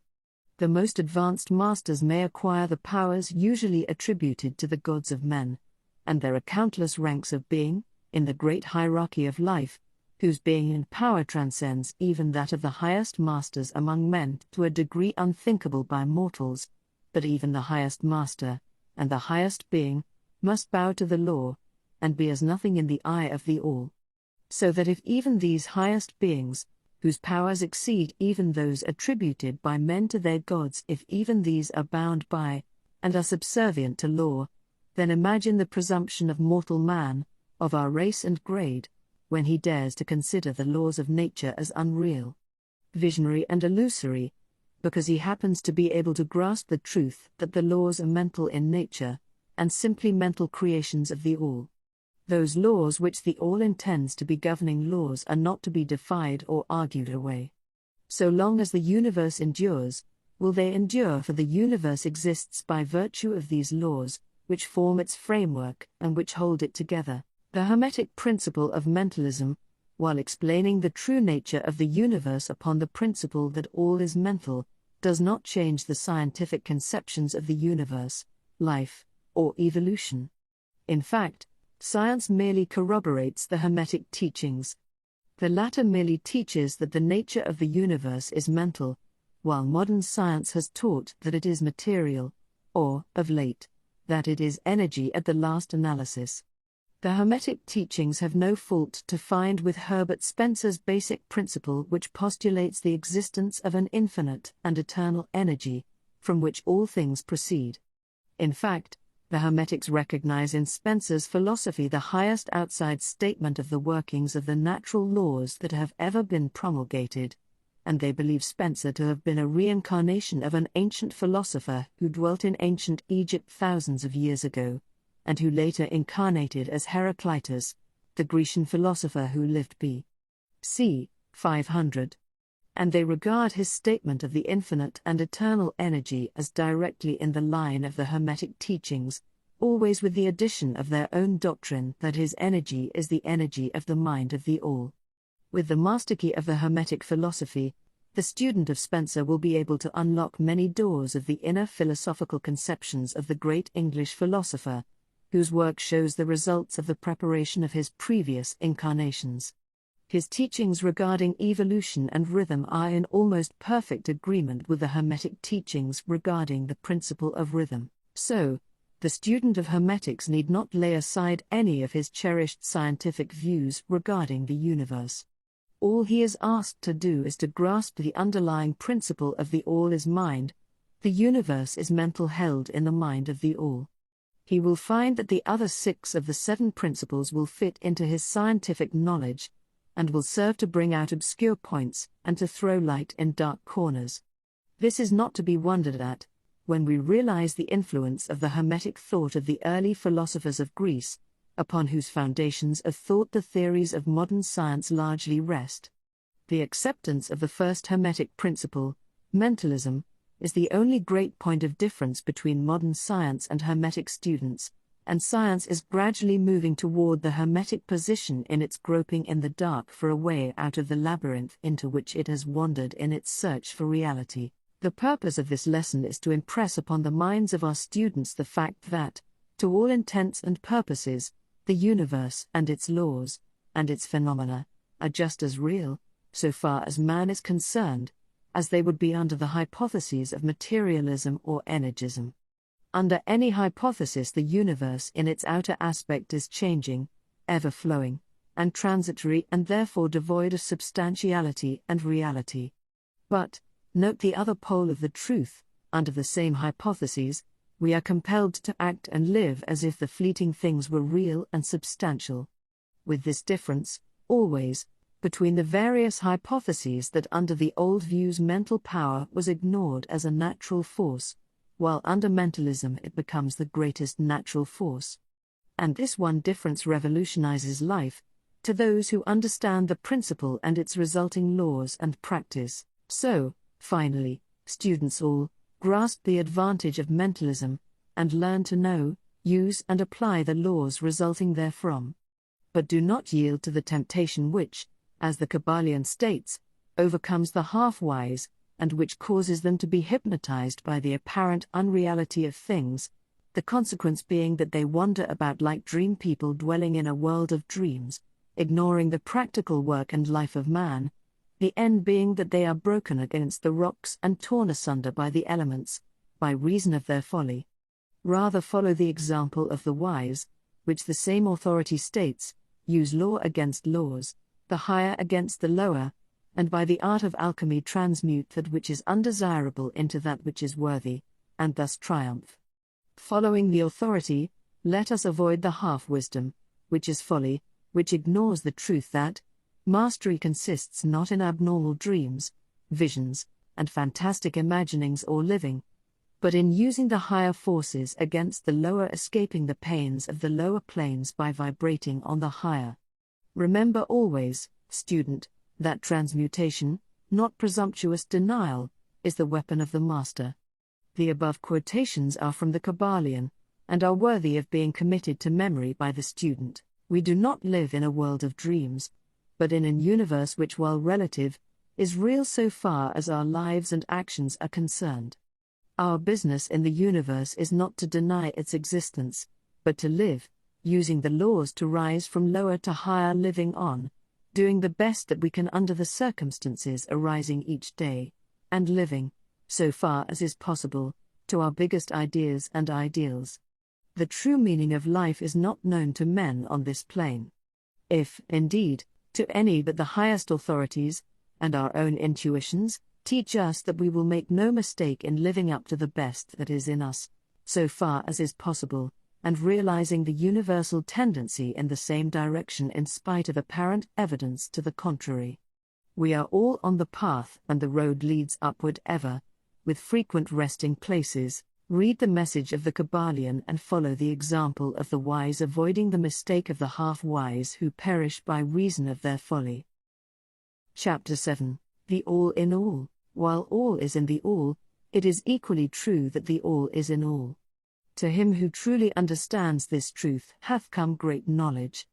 The Kybalion. How often have the majority of people heard repeated the statement that their deity, called by many names, was all in all, and how little have they suspected the inner occult truth concealed by these carelessly uttered words. The commonly used expression is a survival of the ancient Hermetic maxim quoted above. As the Kybalion says, to him who truly understands this truth, hath come great knowledge. And, this being so, let us seek this truth, the understanding of which means so much. In this statement of truth, this Hermetic maxim is concealed one of the greatest philosophical, scientific and religious truths. We have given you the Hermetic teaching regarding the mental nature of the universe, the truth that the universe is mental, held in the mind of the All. As the Kybalion says, in the passage quoted above, all is in the All. But note also the co-related statement, that it is equally true that the All is in all. This apparently contradictory statement is reconcilable under the law of paradox. It is, moreover, an exact Hermetic statement of the relations existing between the All and its mental universe. We have seen how all is in the All. Now let us examine the other aspect of the subject. The Hermetic teachings are to the effect that the All is immanent in, remaining within, inherent, abiding within, its universe, and in every part, particle, unit, or combination, within the universe. This statement is usually illustrated by the teachers by a reference to the principle of correspondence. The teacher instructs the student to form a mental image of something, a person, an idea, something having a mental form, the favorite example being that of the author or dramatist forming an idea of his characters, or a painter or sculptor forming an image of an ideal that he wishes to express by his art. In each case, the student will find that while the image has its existence and being solely within his own mind, yet he, the student, author, dramatist, painter, or sculptor, is, in a sense, immanent in, remaining within, or abiding within, the mental image also. In other words, the entire virtue, life, spirit, of reality in the mental image is derived from the immanent mind of the thinker. Consider this for a moment, until the idea is grasped. To take a modern example, let us say that Othello, Iago, Hamlet, Lear, Richard III, existed merely in the mind of Shakespeare, at the time of their conception or creation. And yet, Shakespeare also existed within each of these characters, giving them their vitality, spirit, and action. Whose is the spirit of the characters that we know as Micawber, Oliver Twist, Uriah Heep? Is it Dickens? Or have each of these characters a personal spirit, independent of their creator? Have the Venus of Medici, the Sistine Madonna, the Apollo Belvedere, spirits and reality of their own, or do they represent the spiritual and mental power of their creators? The law of paradox explains that both propositions are true, viewed from the proper viewpoints. Micawber is both Micawber, and yet Dickens. And, again, while Micawber may be said to be Dickens, yet Dickens is not identical with Micawber. Man, like Micawber, may exclaim, "The spirit of my creator is inherent within me, and yet I am not he." How different this from the shocking half-truths so vociferously announced by certain of the half-wise, who fill the air with their raucous cries of, "I am God." Imagine poor Micawber, or the sneaky Uriah Heep, crying, "I am Dickens," or some of the lowly clods in one of Shakespeare's plays, eloquently announcing that, "I am Shakespeare." The All is in the earthworm, and yet the earthworm is far from being the All. And still the wonder remains, that though the earthworm exists merely as a lowly thing, created and having its being solely within the mind of the All, yet the All is immanent in the earthworm, and in the particles that go to make up the earthworm. Can there be any greater mystery than this of all in the All, and the All in all? The student will, of course, realize that the illustrations given above are necessarily imperfect and inadequate, for they represent the creation of mental images in finite minds, while the universe is a creation of infinite mind, and the difference between the two poles separates them. And yet it is merely a matter of degree. The same principle is in operation. The principle of correspondence manifests in each as above, so below, as below, so above, and, in the degree that man realizes the existence of the indwelling spirit immanent within his being, so will he rise in the spiritual scale of life. This is what spiritual development means: the recognition, realization, and manifestation of the spirit within us. Try to remember this last definition, that of spiritual development. It contains the truth of true religion. There are many planes of being, many subplanes of life, many degrees of existence in the universe.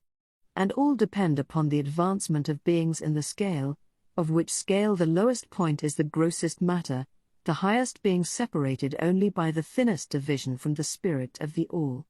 And, upward and onward along this scale of life, everything is moving. All are on the path, whose end is the all. All progress is a returning home. All is upward and onward, in spite of all seemingly contradictory appearances. Such is the message of the illumined. The Hermetic teachings concerning the process of the mental creation of the universe are that at the beginning of the creative cycle, the all, in its aspect of being, projects its will toward its aspect of becoming, and the process of creation begins. It is taught that the process consists of the lowering of vibration until a very low degree of vibratory energy is reached, at which point the grossest possible form of matter is manifested.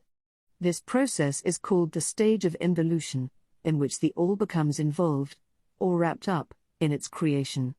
This process is believed by the Hermetists to have a correspondence to the mental process of an artist, writer, or inventor, who becomes so wrapped up in his mental creation as to almost forget his own existence, and who, for the time being, almost lives in his creation.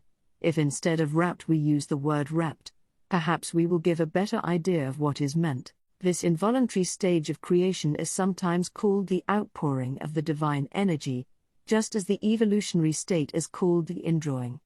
The extreme pole of the creative process is considered to be the furthest removed from the all, while the beginning of the evolutionary stage is regarded as the beginning of the return swing of the pendulum of rhythm, a coming home idea being held in all of the Hermetic teachings. The teachings are that during the outpouring, the vibrations become lower and lower until finally the urge ceases, and the return swing begins.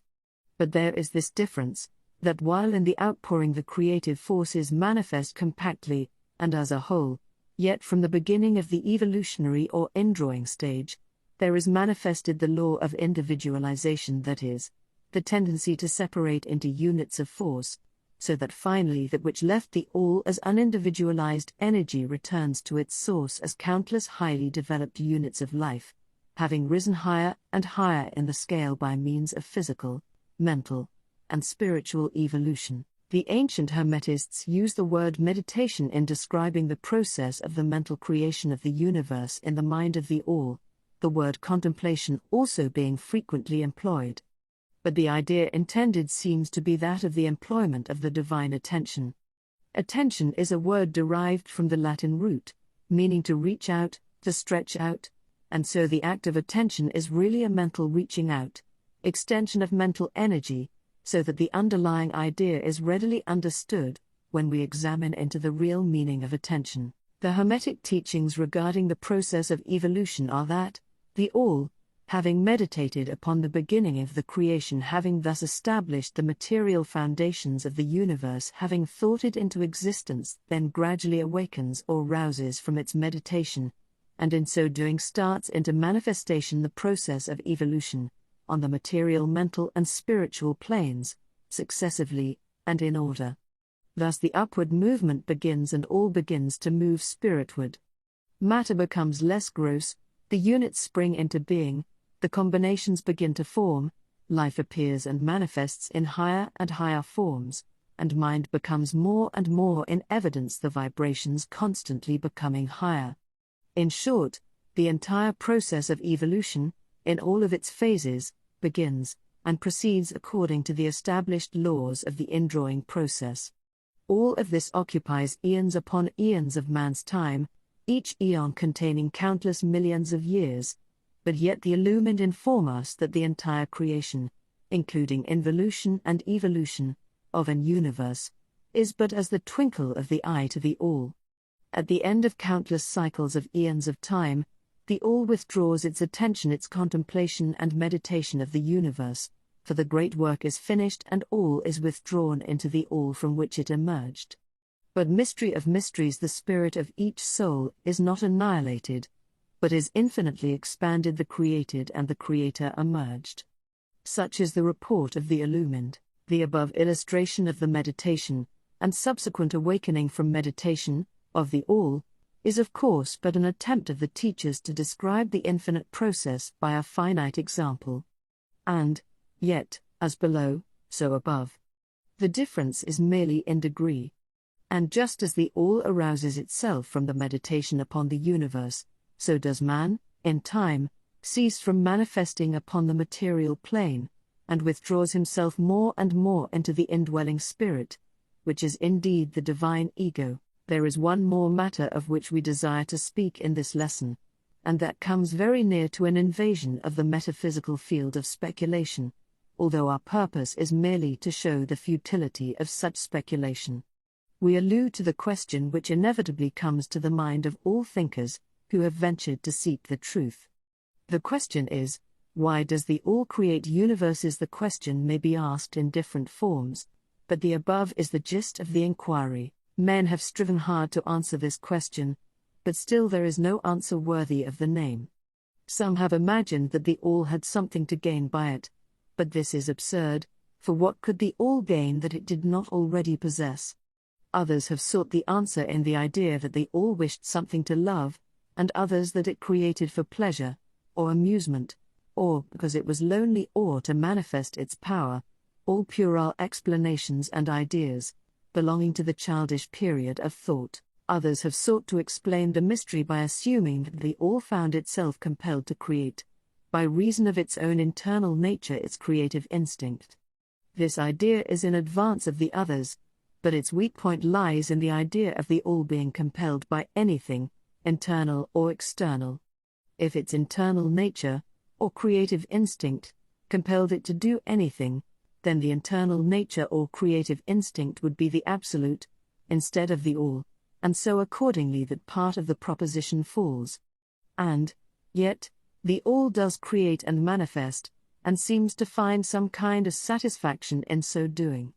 And it is difficult to escape the conclusion that in some infinite degree, it must have what would correspond to an inner nature, or creative instinct, in man, with correspondingly infinite desire and will.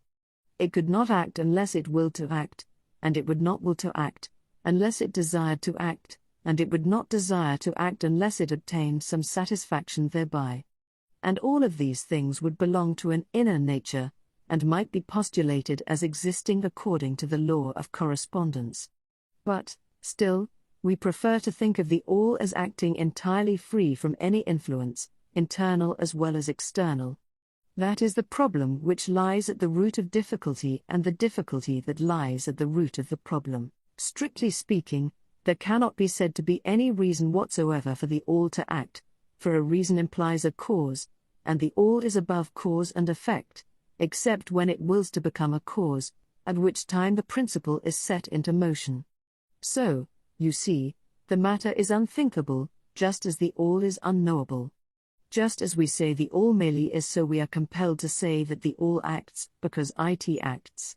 At the last, the All is all reason in itself, all law in itself, all action in itself, and it may be said, truthfully, that the All is its own reason, its own law, its own act, or still further, that the All, its reason, its act, its law, are one, all being names for the same thing. In the opinion of those who are giving you these present lessons, the answer is locked up in the inner self of the All, along with its secret of being. The law of correspondence, in our opinion, reaches only to that aspect of the All, which may be spoken of as the aspect of becoming. Back of that aspect is the aspect of being, in which all laws are lost in law, all principles merge into principle, and the All, principle, and being, are identical, one and the same. Therefore, metaphysical speculation on this point is futile. We go into the matter here, merely to show that we recognize the question, and also the absurdity of the ordinary answers of metaphysics and theology. In conclusion, it may be of interest to our students to learn that while some of the ancient and modern Hermetic teachers have rather inclined in the direction of applying the principle of correspondence to the question, with the result of the inner nature conclusion, still the legends have it that Hermes, the Great, when asked this question by his advanced students, answered them by pressing his lips tightly together and saying not a word, indicating that there was no answer. But, then, he may have intended to apply the axiom of his philosophy, that the lips of wisdom are closed, except to the ears of understanding, believing that even his advanced students did not possess the understanding which entitled them to the teaching. At any rate, if Hermes possessed the secret, he failed to impart it, and so far as the world is concerned, the lips of Hermes are closed regarding it. And where the great Hermes hesitated to speak, what mortal may dare to teach? But, remember, that whatever be the answer to this problem, if indeed there be an answer, the truth remains that, while all is in the all, it is equally true that the all is in all. The teaching on this point is emphatic. And, we may add the concluding words of the quotation, "To him who truly understands this truth, hath come great knowledge." Chapter 8, Planes of Correspondence. As above, so below, as below, so above. The Kybalion, the great second Hermetic principle, embodies the truth that there is a harmony, agreement, and correspondence between the several planes of manifestation, life, and being. This truth is a truth because all that is included in the universe emanates from the same source, and the same laws, principles, and characteristics apply to each unit, or combination of units, of activity, as each manifests its own phenomena upon its own plane. For the purpose of convenience of thought and study, the Hermetic philosophy considers that the universe may be divided into three great classes of phenomena, known as the three great planes, namely, 1. The great physical plane. 2. The great mental plane. 3. The great spiritual plane. These divisions are more or less artificial and arbitrary, for the truth is that all of the three divisions are but ascending degrees of the great scale of life, the lowest point of which is undifferentiated matter, and the highest point that of spirit. And, moreover, the different planes shade into each other, so that no hard and fast division may be made between the higher phenomena of the physical, and the lower of the mental, or between the higher of the mental and the lower of the physical. In short, the three great planes may be regarded as three great groups of degrees of life manifestation. While the purposes of this little book do not allow us to enter into an extended discussion of, or explanation of, the subject of these different planes, still we think it well to give a general description of the same at this point. At the beginning we may as well consider the question so often asked by the neophyte, who desires to be informed regarding the meaning of the word plane, which term has been very freely used, and very poorly explained, in many recent works upon the subject of occultism. The question is generally about as follows: is a plane a place having dimensions, or is it merely a condition or state? We answer, no, not a place, nor ordinary dimension of space, and yet more than a state or condition. It may be considered as a state or condition, and yet the state or condition is a degree of dimension, in a scale subject to measurement. Somewhat paradoxical, is it not? But let us examine the matter. A dimension, you know, is a measure in a straight line, relating to measure, etc. The ordinary dimensions of space are length, breadth, and height, or perhaps length, breadth, height, thickness or circumference. But there is another dimension of created things or measure in a straight line, known to occultists, and to scientists as well, although the latter have not as yet applied the term dimension to it, and this new dimension, which, by the way, is the much speculated about fourth dimension, is the standard used in determining the degrees or planes. This fourth dimension may be called the dimension of vibration. It is a fact well known to modern science, as well as to the Hermetists who have embodied the truth in their third Hermetic principle, that everything is in motion, Everything vibrates, nothing is at rest. From the highest manifestation to the lowest, everything and all things vibrate. Not only do they vibrate at different rates of motion, but as in different directions and in a different manner. The degrees of the rate of vibrations constitute the degrees of measurement on the scale of vibrations, in other words, the degrees of the fourth dimension. And these degrees form what occultists call planes. The higher the degree of rate of vibration, the higher the plane, and the higher the manifestation of life occupying that plane. So that while a plane is not a place, nor yet a state or condition, yet it possesses qualities common to both.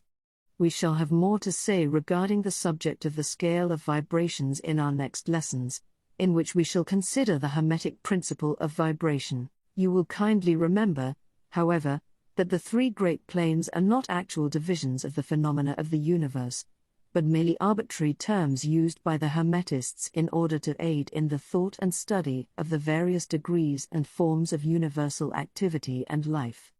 The atom of matter, the unit of force, the mind of man, and the being of the archangel are all but degrees in one scale, and all fundamentally the same.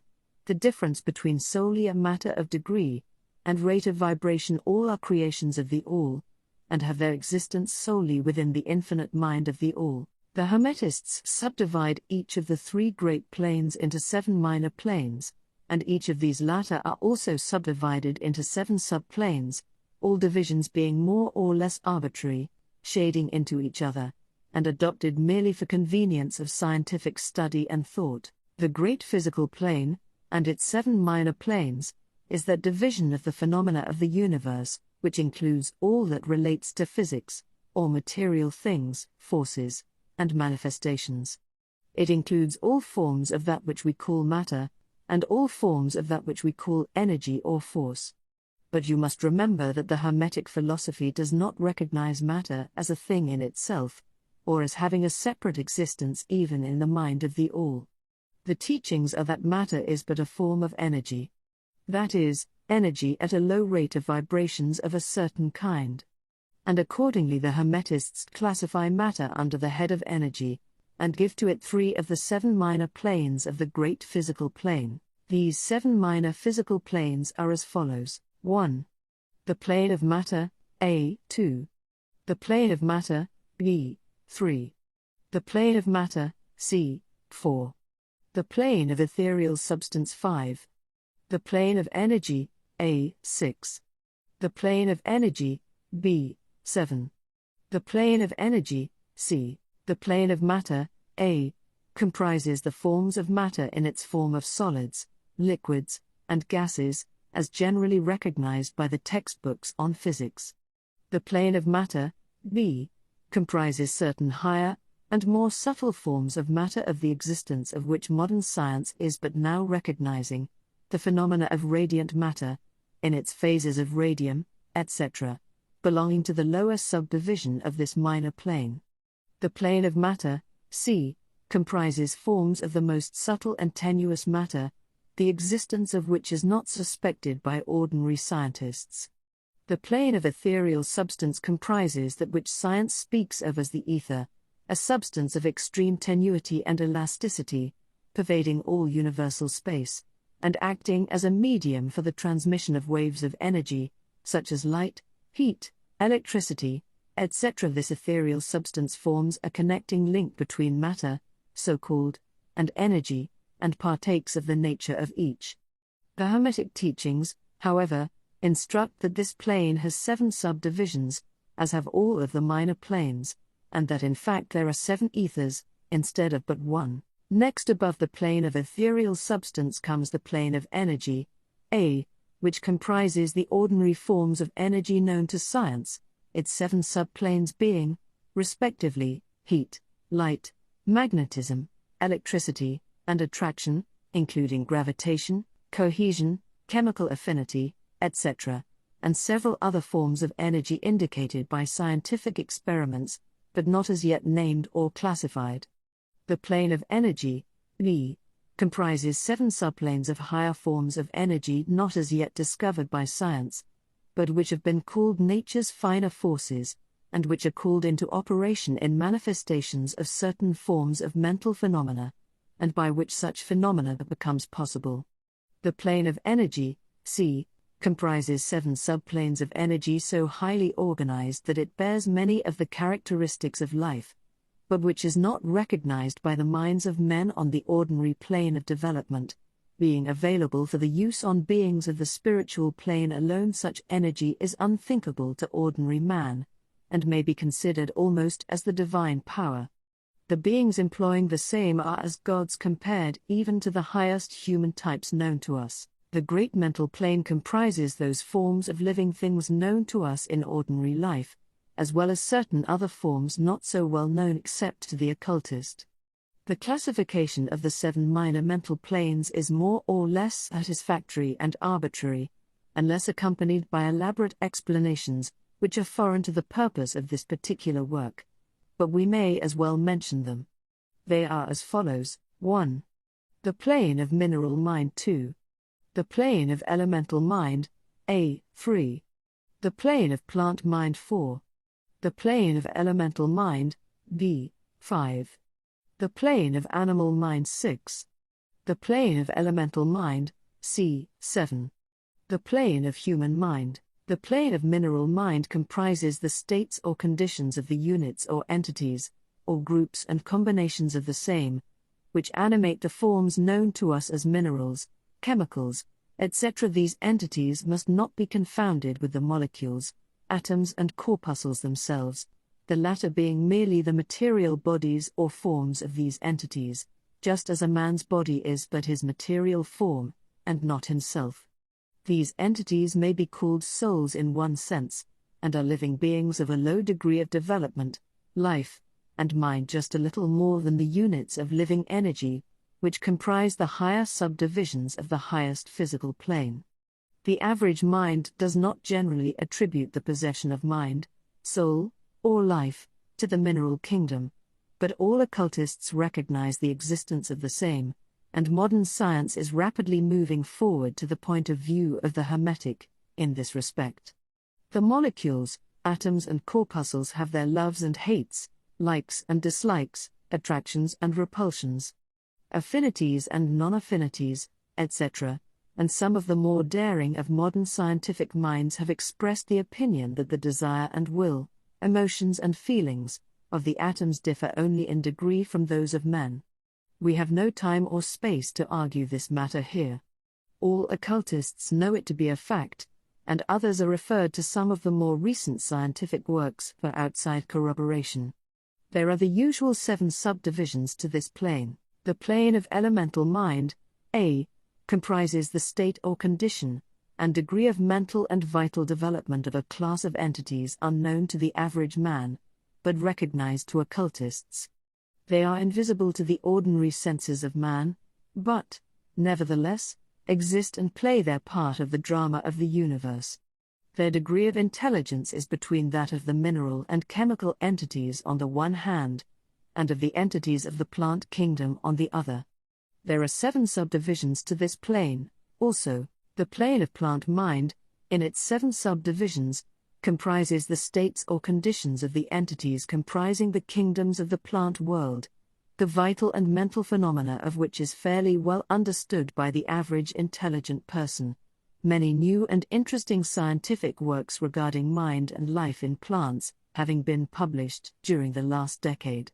Plants have life, mind and souls, as well as have the animals, man, and Superman. The plane of elemental mind, B, in its 7 subdivisions, comprises the states and conditions of a higher form of elemental or unseen entities, playing their part in the general work of the universe, the mind and life of which form a part of the scale between the plane of plant mind and the plane of animal mind, the entities partaking of the nature of both. The plane of animal mind, in its 7 subdivisions, comprises the states and conditions of the entities, beings, or souls, animating the animal forms of life, familiar to us all.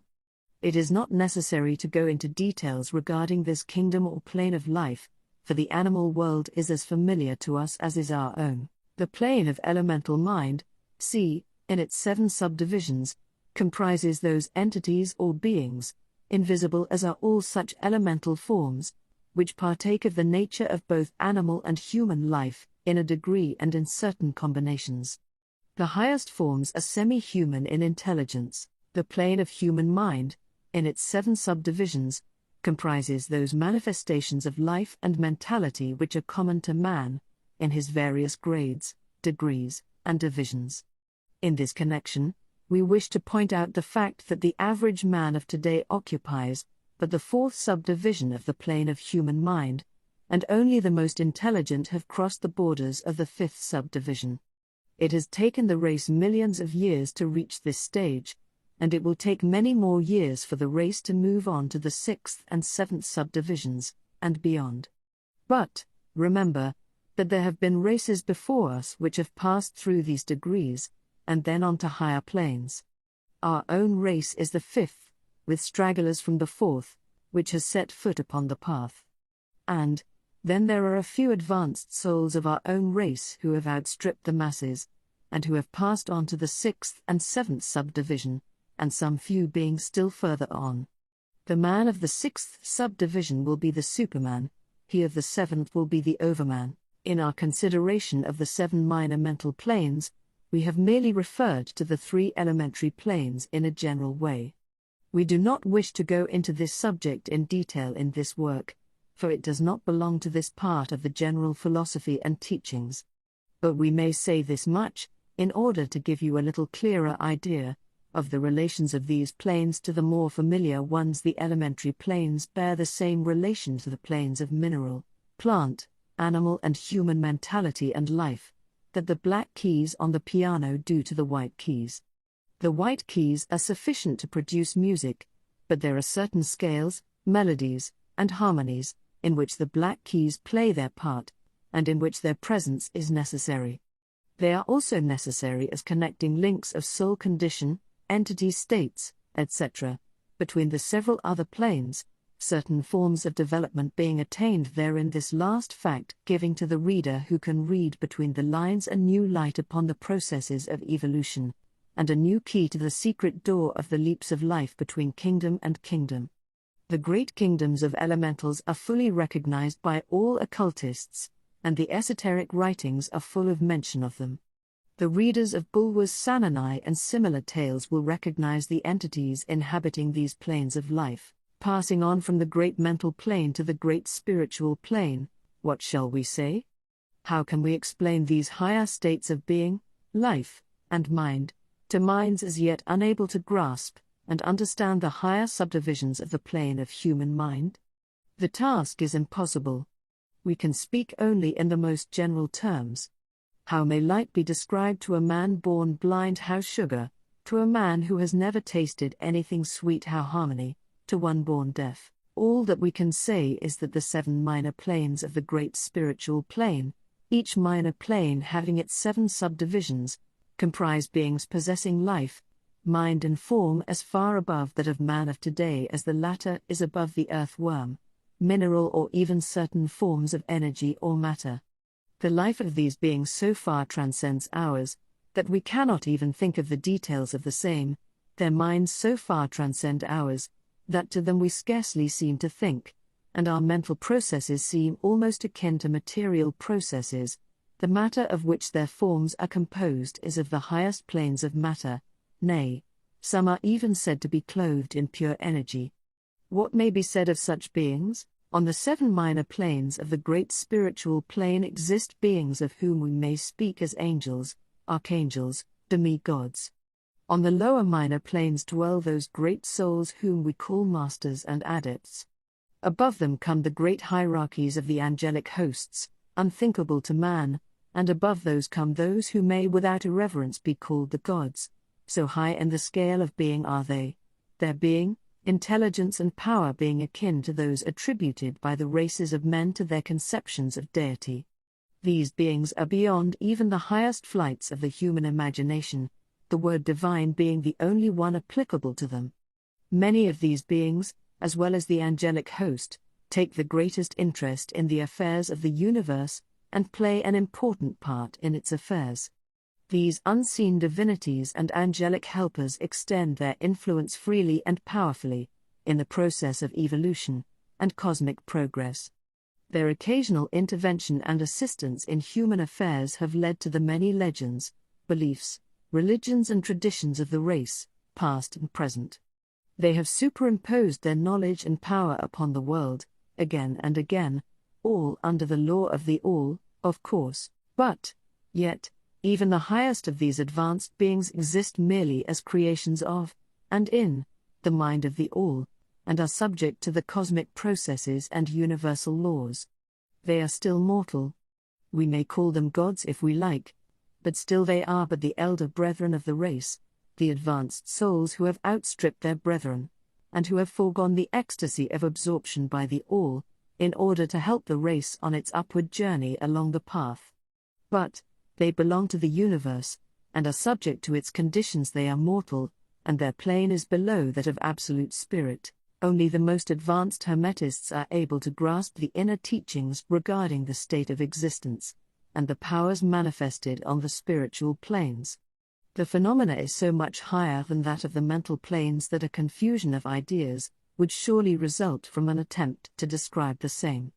Only those whose minds have been carefully trained along the lines of the Hermetic philosophy for years, yes, those who have brought with them from other incarnations the knowledge acquired previously, can comprehend just what is meant by the teaching regarding these spiritual planes.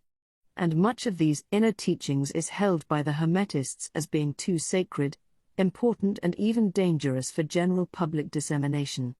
The intelligent student may recognize what we mean by this, when we state that the meaning of spirit as used by the Hermetists is akin to living power, animated force, inner essence, essence of life, etc., which meaning must not be confounded with that usually and commonly employed in connection with the term, i.e., religious, ecclesiastical, spiritual, ethereal, holy, etc., etc. To occultists the word spirit is used in the sense of the animating principle, carrying with it the idea of power, living energy, mystic force, etc. And occultists know that that which is known to them as spiritual power may be employed for evil as well as good ends, in accordance with the principle of polarity, a fact which has been recognized by the majority of religions in their conceptions of Satan, Beelzebub, the devil, Lucifer, fallen angels, etc. And so the knowledge regarding these planes has been kept in the Holy of Holies in all esoteric fraternities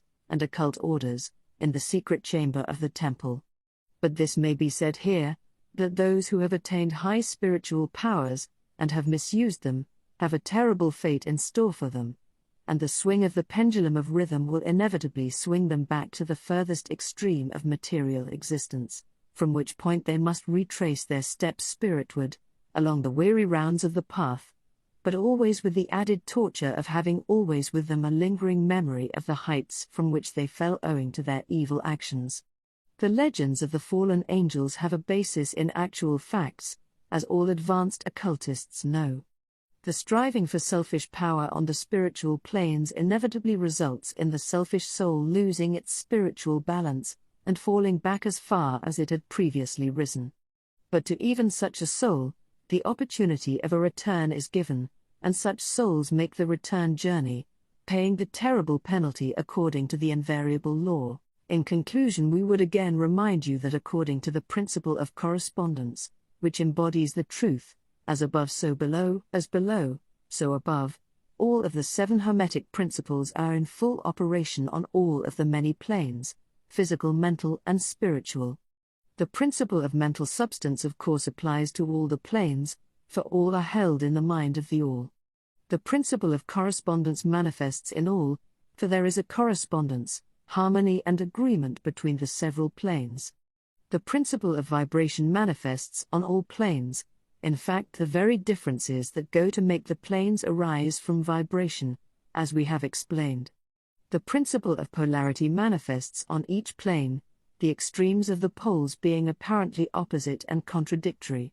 The principle of rhythm manifests on each plane, the movement of the phenomena having its ebb and flow, rise and flow, incoming and outgoing. The principle of cause and effect manifests on each plane, every effect having its cause and every cause having its effect. The principle of gender manifests on each plane, the creative energy being always manifest, and operating along the lines of its masculine and feminine aspects, as above so below, as below, so above. This centuries-old Hermetic axiom embodies one of the great principles of universal phenomena. As we proceed with our consideration of the remaining principles, we will see even more clearly the truth of the universal nature of this great principle of correspondence. Chapter 9, Vibration. Nothing rests, everything moves, everything vibrates. The Kybalion, the great third Hermetic principle, the principle of vibration, embodies the truth that motion is manifest in everything in the universe, that nothing is at rest, that everything moves, vibrates, and circles.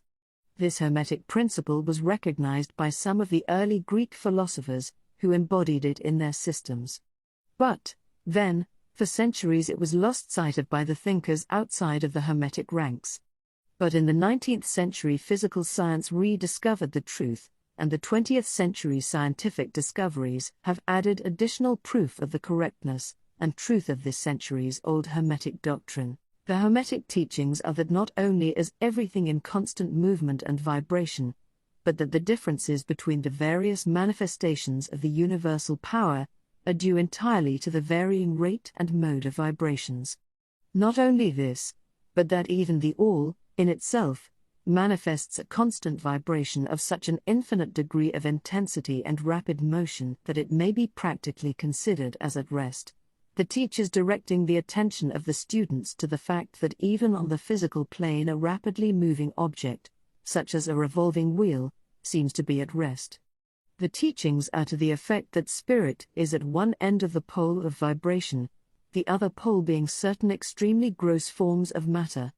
Between these two poles are millions upon millions of different rates and modes of vibration. Modern science has proven that all that we call matter and energy are but modes of vibratory motion, and some of the more advanced scientists are rapidly moving toward the positions of the occultists, who hold that the phenomena of mind are likewise modes of vibration or motion. Let us see what science has to say regarding the question of vibrations in matter and energy. In the first place, science teaches that all matter manifests, in some degree, the vibrations arising from temperature or heat.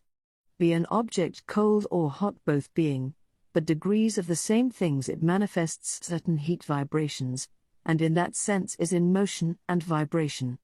Then all particles of matter are in circular movement, from corpuscle to suns. The planets revolve around suns, and many of them turn on their axes. The suns move around greater central points, and these are believed to move around still greater, and so on, ad infinitum. The molecules of which the particular kinds of matter are composed are in a state of constant vibration, and movement around each other and against each other. The molecules are composed of atoms, which, likewise, are in a state of constant movement and vibration. The atoms are composed of corpuscles, sometimes called electrons, ions, etc., which also are in a state of rapid motion, revolving around each other, and which manifest a very rapid state and mode of vibration. And, so we see that all forms of matter manifest vibration, in accordance with the Hermetic principle of vibration, and so it is with the various forms of energy. Science teaches that light, heat, magnetism and electricity are but forms of vibratory motion connected in some way with, and probably emanating from the ether. Science does not as yet attempt to explain the nature of the phenomena known as cohesion, which is the principle of molecular attraction, nor chemical affinity, which is the principle of atomic attraction, nor gravitation, the greatest mystery of the three, which is the principle of attraction by which every particle or mass of matter is bound to every other particle or mass. These three forms of energy are not as yet understood by science, yet the writers incline to the opinion that these two are manifestations of some form of vibratory energy, a fact which the Hermetists have held and taught for ages past. The universal ether, which is postulated by science without its nature being understood clearly, is held by the Hermetists to be but a higher manifestation of that which is erroneously called matter, that is to say, matter at a higher degree of vibration, and is called by them the ethereal substance. The Hermetists teach that this ethereal substance is of extreme tenuity and elasticity, and pervades universal space, serving as a medium of transmission of waves of vibratory energy, such as heat, light, electricity, magnetism, etc. The teachings are that the ethereal substance is a connecting link between the forms of vibratory energy known as matter on the one hand, and energy or force on the other, and also that it manifests a degree of vibration, in rate and mode, entirely its own. Scientists have offered the illustration of a rapidly moving wheel, top, or cylinder, to show the effects of increasing rates of vibration. The illustration supposes a wheel, top, or revolving cylinder, running at a low rate of speed. We will call this revolving thing the object in following out the illustration. Let us suppose the object moving slowly. It may be seen readily, but no sound of its movement reaches the ear. The speed is gradually increased. In a few moments its movement becomes so rapid that a deep growl or low note may be heard. Then as the rate is increased the note rises one in the musical scale. Then, the motion being still further increased, the next highest note is distinguished. Then, one after another, all the notes of the musical scale appear, rising higher and higher as the motion is increased. Finally, when the motions have reached a certain rate, the final note perceptible to human ears is reached and the shrill, piercing shriek dies away, and silence follows. No sound is heard from the revolving object, the rate of motion being so high that the human ear cannot register the vibrations. Then comes the perception of rising degrees of heat. Then after quite a time the eye catches a glimpse of the object becoming a dull dark reddish color. As the rate increases, the red becomes brighter. Then as the speed is increased, the red melts into an orange. Then the orange melts into a yellow. Then follow, successively, the shades of green, blue, indigo, and finally violet, as the rate of speed increases. Then the violet shades away, and all color disappears, the human eye not being able to register them. But there are invisible rays emanating from the revolving object, the rays that are used in photographing, and other subtle rays of light. Then begin to manifest the peculiar rays known as the X-rays, etc., as the constitution of the object changes. Electricity and magnetism are emitted when the appropriate rate of vibration is attained. When the object reaches a certain rate of vibration, its molecules disintegrate and resolve themselves into the original elements or atoms. Then the atoms, following the principle of vibration, are separated into the countless corpuscles of which they are composed. And finally, even the corpuscles disappear and the object may be said to be composed of the ethereal substance. Science does not dare to follow the illustration further, but the Hermetists teach that if the vibrations be continually increased, the object would mount up the successive states of manifestation, and would in turn manifest the various mental stages, and then on spiritward, until it would finally re-enter the All, which is absolute spirit. The object, however, would have ceased to be an object long before the stage of ethereal substance was reached. But otherwise the illustration is correct inasmuch as it shows the effect of constantly increased rates and modes of vibration. It must be remembered, in the above illustration, that at the stages at which the object throws off vibrations of light, heat, etc., it is not actually resolved into those forms of energy, which are much higher in the scale, but simply that it reaches a degree of vibration in which those forms of energy are liberated, in a degree, from the confining influences of its molecules, atoms and corpuscles, as the case may be. These forms of energy, although much higher in the scale than matter, are imprisoned and confined in the material combinations, by reason of the energies manifesting through, and using material forms, but thus becoming entangled and confined in their creations of material forms, which, to an extent, is true of all creations, the creating force becoming involved in its creation. But the Hermetic teachings go much further than do those of modern science. They teach that all manifestation of thought, emotion, reason, will or desire, or any mental state or condition, are accompanied by vibrations, a portion of which are thrown off, and which tend to affect the minds of other persons by induction. This is the principle which produces the phenomena of telepathy, mental influence, and other forms of the action and power of mind over mind, with which the general public is rapidly becoming acquainted, owing to the wide dissemination of occult knowledge by the various schools, cults and teachers along these lines at this time. Every thought, emotion or mental state has its corresponding rate and mode of vibration. And by an effort of the will of the person, or of other persons, these mental states may be reproduced, just as a musical tone may be reproduced by causing an instrument to vibrate at a certain rate, just as color may be reproduced in the same way. By a knowledge of the principle of vibration, as applied to mental phenomena, one may polarize his mind at any degree he wishes, thus gaining a perfect control over his mental states, moods, etc. In the same way he may affect the minds of others, producing the desired mental states in them. In short, he may be able to produce on the mental plane that which science produces on the physical plane, namely, vibrations at will. This power, of course, may be acquired only by the proper instruction, exercises, practice, etc., the science being that of mental transmutation, one of the branches of the Hermetic art. A little reflection on what we have said will show the student that the principle of vibration underlies the wonderful phenomena of the power manifested by the masters and adepts, who are able to apparently set aside the laws of nature, but who, in reality, are simply using one law against another, one principle against others, and who accomplish their results by changing the vibrations of material objects, or forms of energy, and thus perform what are commonly called miracles. As one of the old Hermetic writers has truly said, "He who understands the principle of vibration has grasped the scepter of power." Chapter 10. Polarity. Everything is dual, everything has poles, everything has its pair of opposites, like and unlike are the same, opposites are identical in nature, but different in degree, extremes meet, all truths are but half-truths, all paradoxes may be reconciled.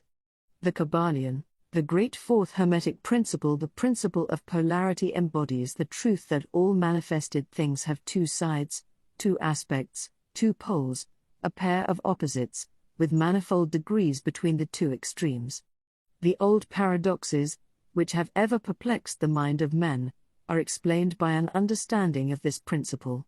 Man has always recognized something akin to this principle, and has endeavored to express it by such sayings, maxims and aphorisms, as the following: everything is and isn't, at the same time, all truths are but half-truths, every truth is half-false, there are two sides to everything, there is a reverse side to every shield, etc., etc. The Hermetic teachings are to the effect that the difference between things seemingly diametrically opposed to each other is merely a matter of degree. It teaches that the pairs of opposites may be reconciled, and that thesis and antithesis are identical in nature, but different in degree, and that the universal reconciliation of opposites is effected by a recognition of this principle of polarity. The teachers claim that illustrations of this principle may be had on every hand, and from an examination into the real nature of anything. They begin by showing that spirit and matter are but the two poles of the same thing, the intermediate planes being merely degrees of vibration. They show that the all and the many are the same, the difference being merely a matter of degree of mental manifestation. Thus the law and laws are the two opposite poles of one thing. Likewise, principle and principles. Infinite mind and finite minds. Then passing on to the physical plane, they illustrate the principle by showing that heat and cold are identical in nature, the differences being merely a matter of degrees. The thermometer shows many degrees of temperature, the lowest pole being called cold, and the highest heat. Between these two poles are many degrees of heat or cold, call them either, and you are equally correct. The higher of 2 degrees is always warmer, while the lower is always colder. There is no absolute standard, all is a matter of degree.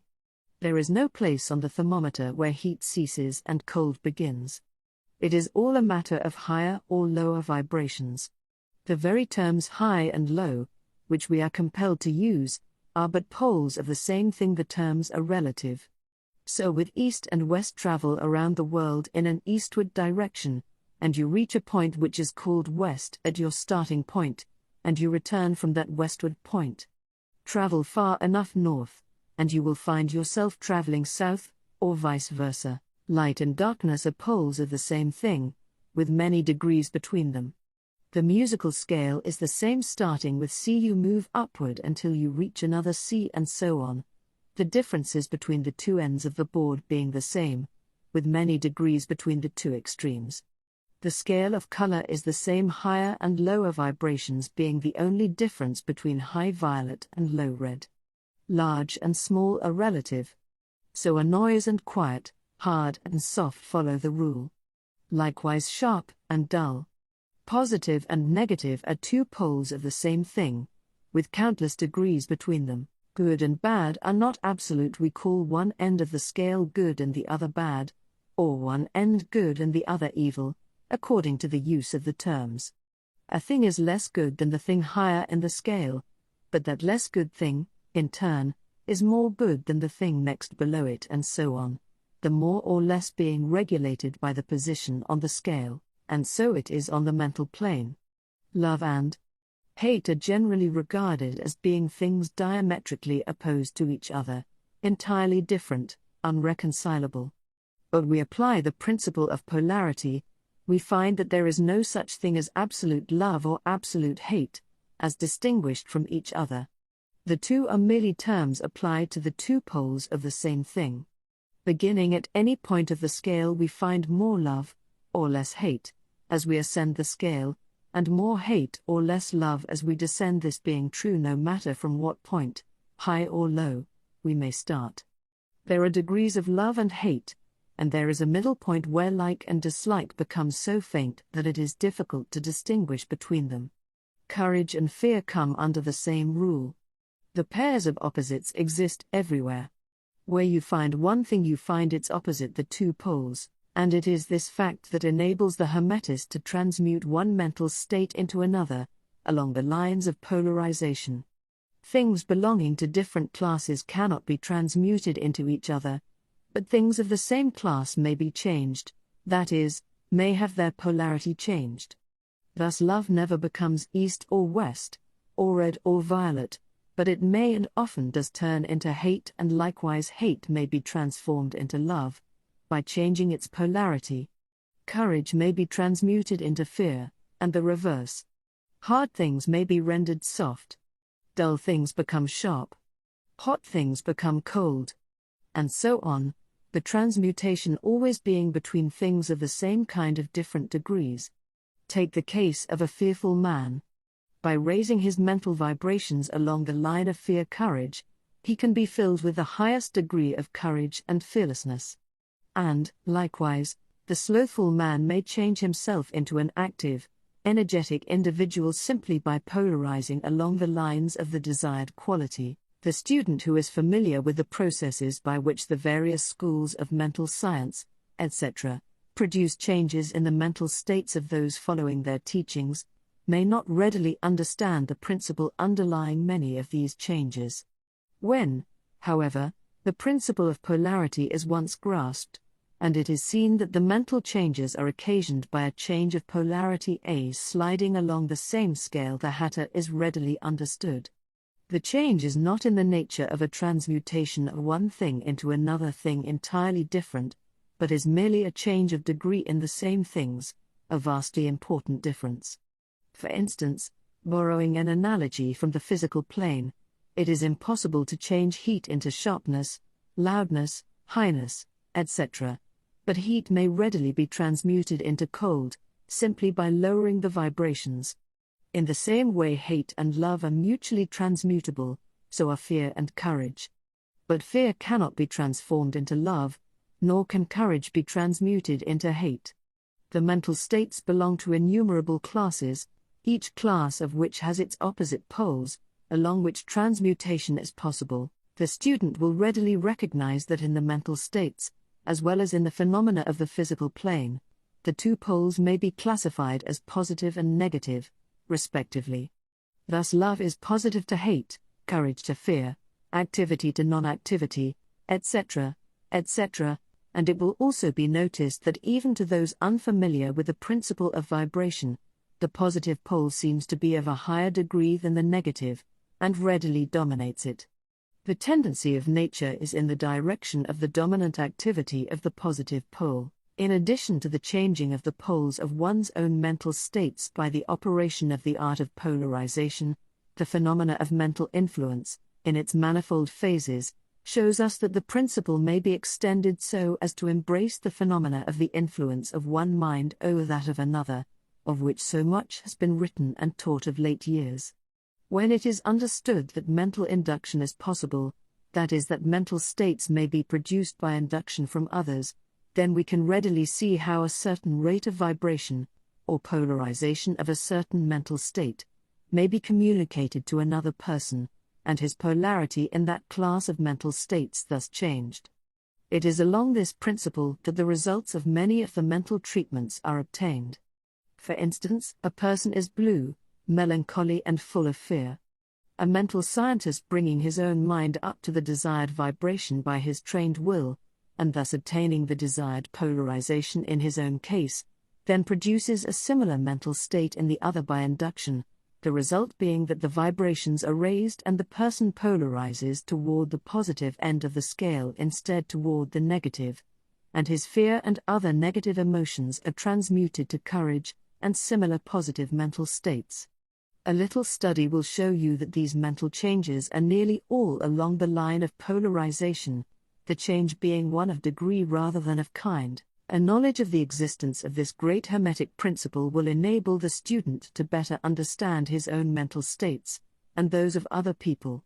He will see that these states are all matters of degree, and seeing thus, he will be able to raise or lower the vibration at will to change his mental poles, and thus be master of his mental states, instead of being their servant and slave. And by his knowledge he will be able to aid his fellows intelligently, and by the appropriate methods change the polarity when the same is desirable. We advise all students to familiarize themselves with this principle of polarity, for a correct understanding of the same will throw light on many difficult subjects. Chapter 11. Rhythm. Everything flows out and in, everything has its tides, all things rise and fall, the pendulum swing manifests in everything, the measure of the swing to the right is the measure of the swing to the left. Rhythm compensates the Kybalion. The great fifth Hermetic principle, the principle of rhythm, embodies the truth that in everything there is manifested a measured motion, a to and from movement, a flow and inflow, a swing forward and backward, a pendulum-like movement, a tide-like ebb and flow, a high tide and a low tide, between the two poles manifest on the physical, mental or spiritual planes. The principle of rhythm is closely connected with the principle of polarity described in the preceding chapter. Rhythm manifests between the two poles established by the principle of polarity.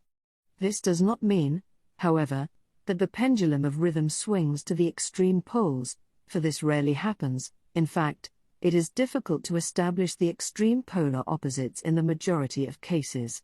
But the swing is ever toward first one pole, and then the other. There is always an action and reaction, an advance and a retreat, a rising and a sinking, manifested in all of the airs and phenomena of the universe.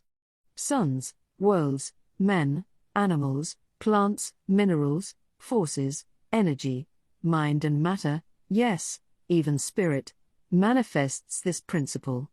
The principle manifests in the creation and destruction of worlds, in the rise and fall of nations, in the life history of all things, and finally in the mental states of man. Beginning with the manifestations of spirit of the all, it will be noticed that there is ever the outpouring and the indrawing, the outbreathing and inbreathing of Brahm, as the Brahmins word it. Universes are created, reach their extreme low point of materiality, and then begin in their upward swing. Suns spring into being, and then their height of power being reached, the process of retrogression begins, and after eons they become dead masses of matter, awaiting another impulse which starts again their inner energies into activity, and a new solar life cycle is begun. And thus it is with all the worlds: they are born, grow and die, only to be reborn.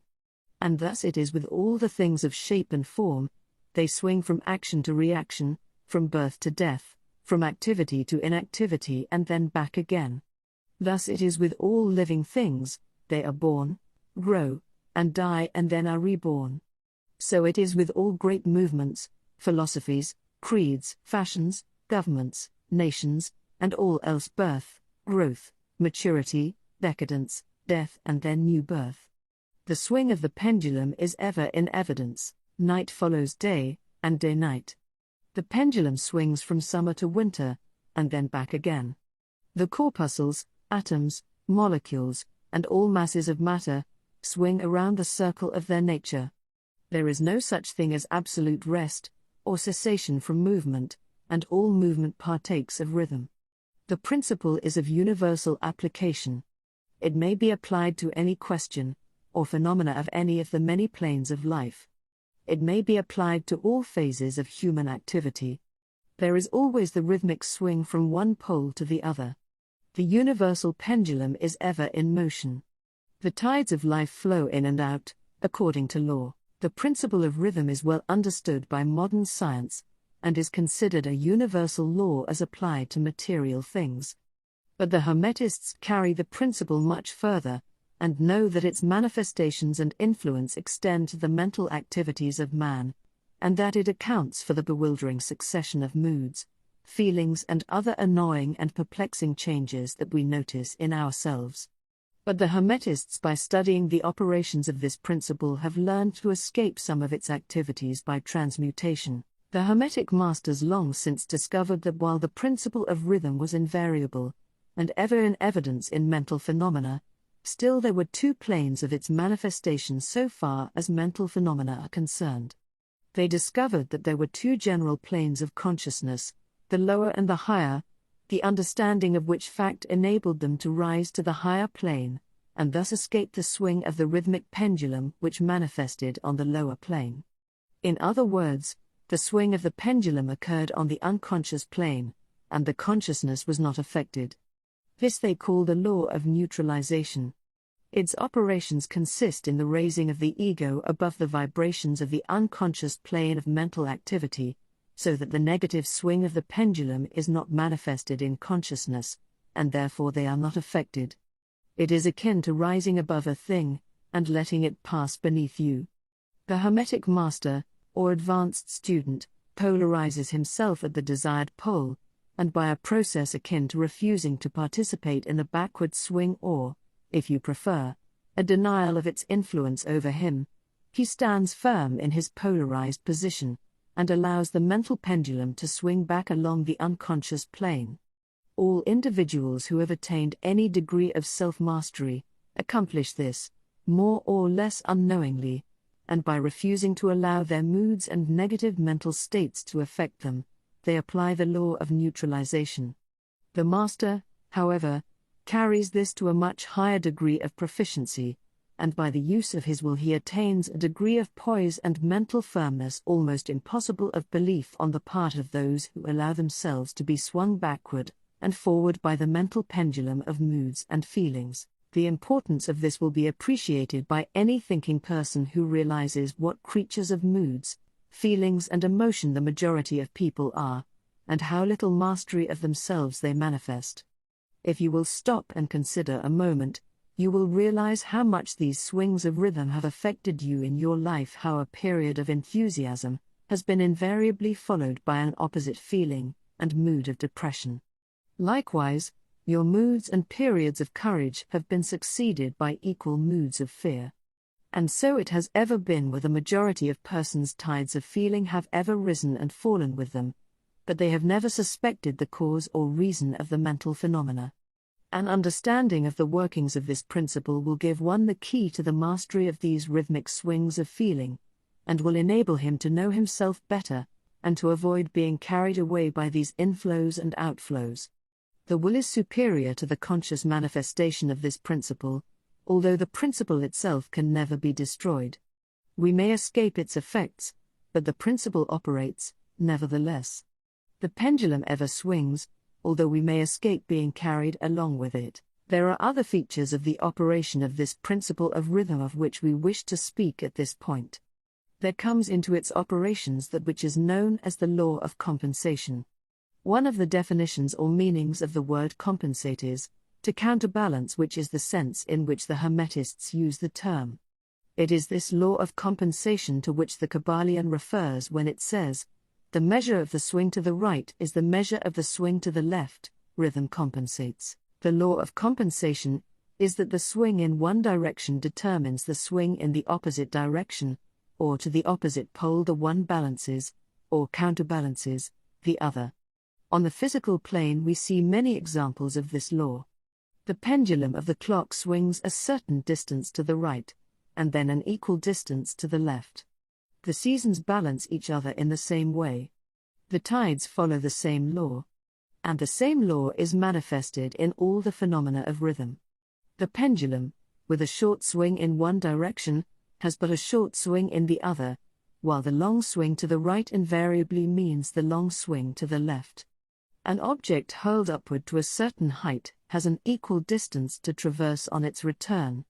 The force with which a projectile is sent upward a mile is reproduced when the projectile returns to the earth on its return journey. This law is constant on the physical plane, as reference to the standard authorities will show you, but the Hermetists carry it still further. They teach that a man's mental states are subject to the same law. The man who enjoys keenly is subject to keen suffering, while he who feels but little pain is capable of feeling but little joy.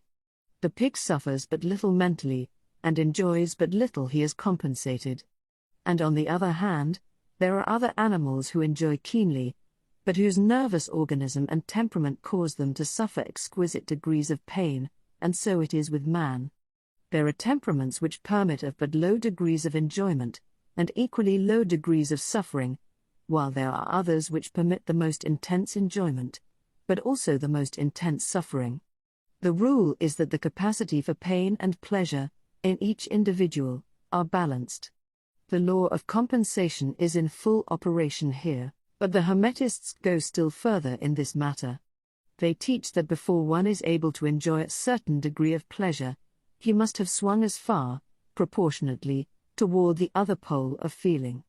They hold, however, that the negative is precedent to the positive in this matter, that is to say that in experiencing a certain degree of pleasure, it does not follow that he will have to pay up for it with a corresponding degree of pain. On the contrary, the pleasure is the rhythmic swing, according to the law of compensation, for a degree of pain previously experienced either in the present life, or in a previous incarnation.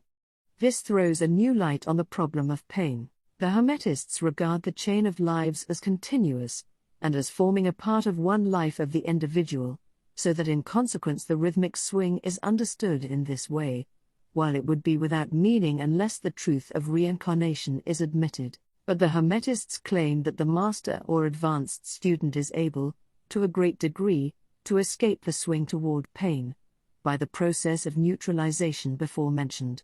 By rising onto the higher plane of the ego, much of the experience that comes to those dwelling on the lower plane is avoided and escaped. The law of compensation plays an important part in the lives of men and women.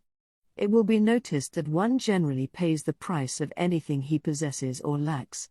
If he has one thing, he lacks another, the balance is struck. No one can keep his penny and have the bit of cake at the same time. Everything has its pleasant and unpleasant sides. The things that one gains are always paid for by the things that one loses. The rich possess much that the poor lack, while the poor often possess things that are beyond the reach of the rich. The millionaire may have the inclination toward feasting, and the wealth wherewith to secure all the dainties and luxuries of the table, while he lacks the appetite to enjoy the same.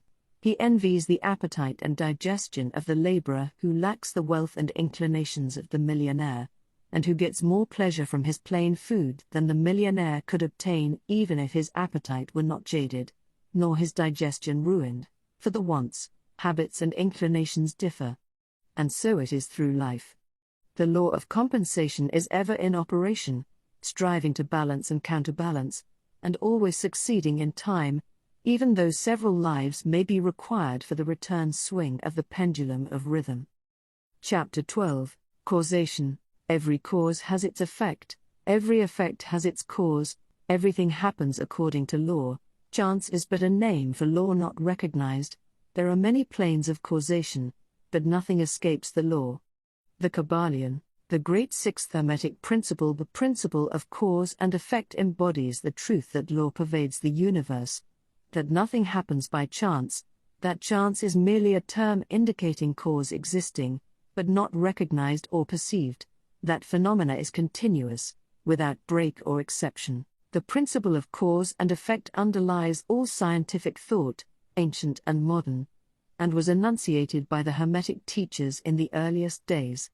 While many and varied disputes between the many schools of thought have since arisen, these disputes have been principally upon the details of the operations of the principle, and still more often upon the meaning of certain words.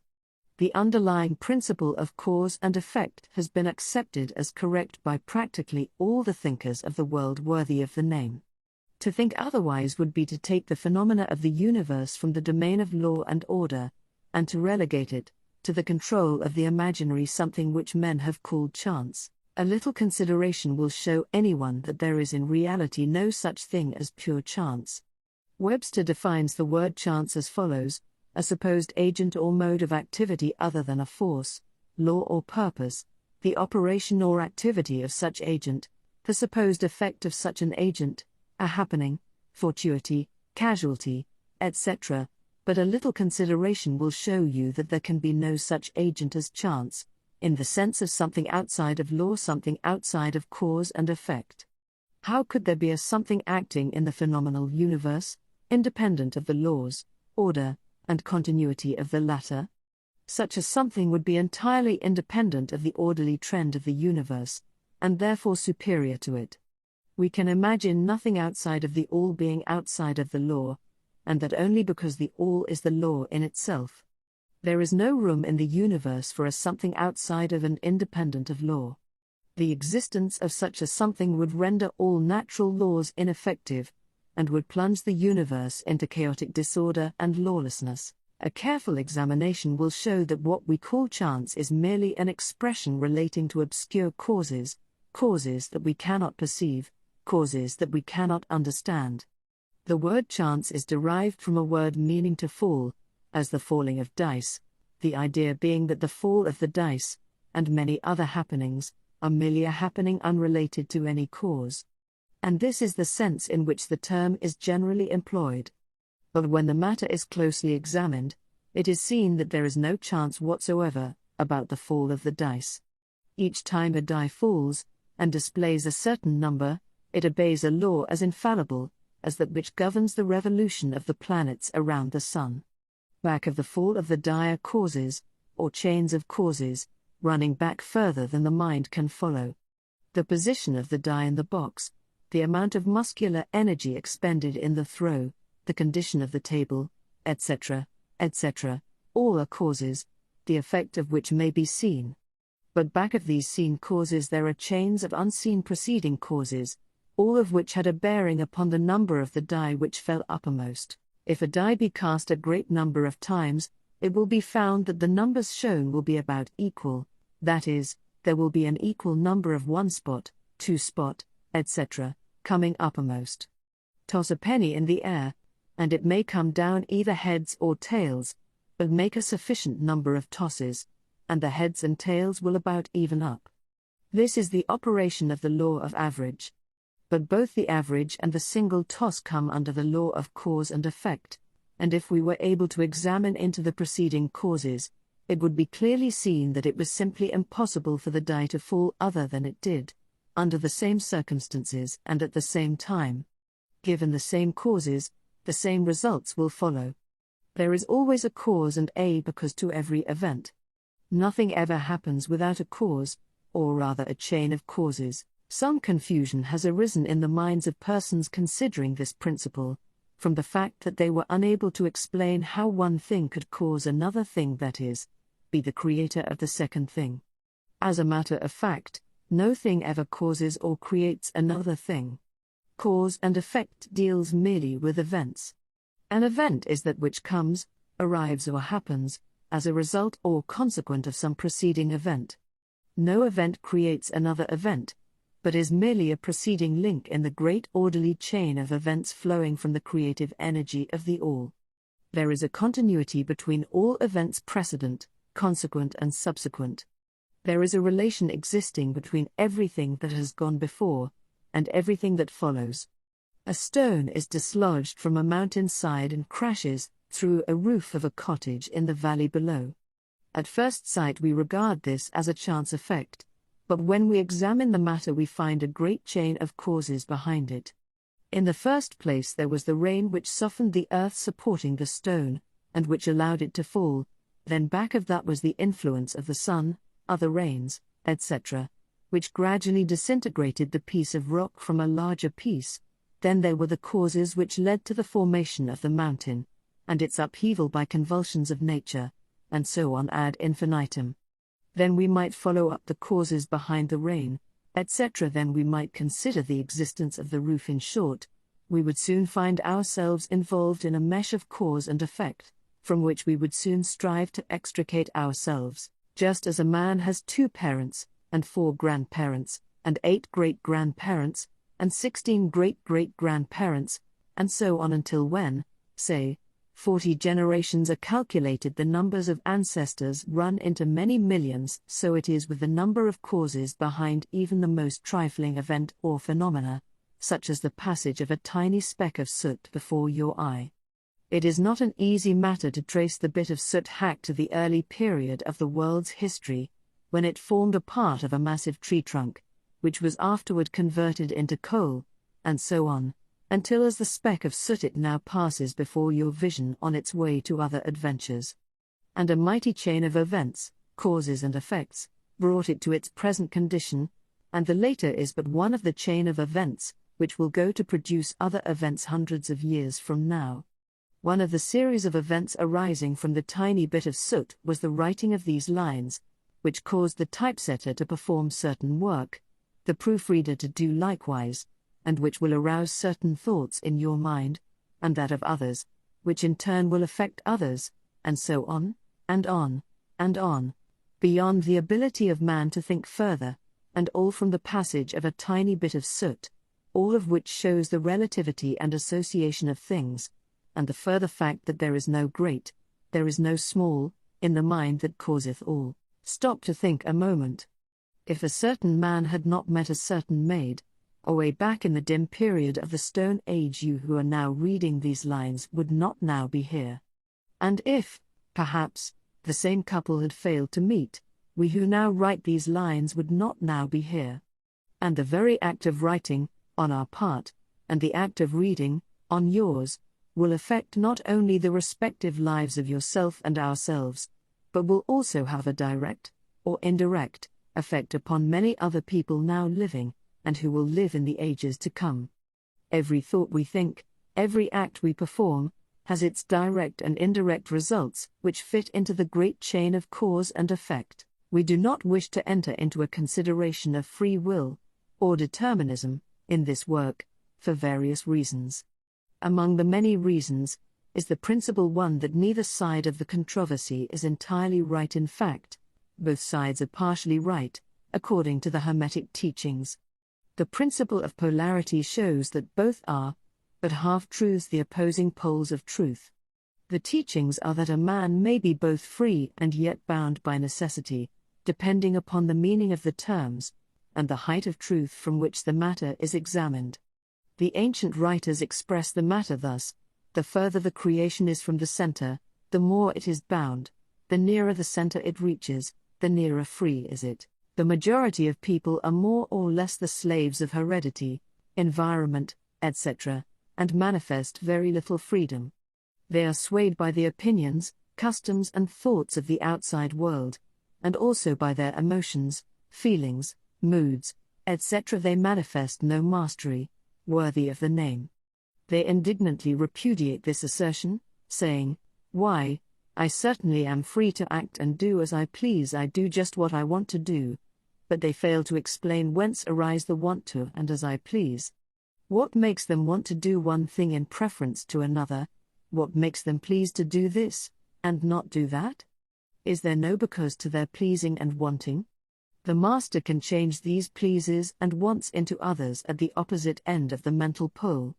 He is able to will, instead of to will because some feeling, mood, emotion, or environmental suggestion arouses a tendency or desire within him so to do.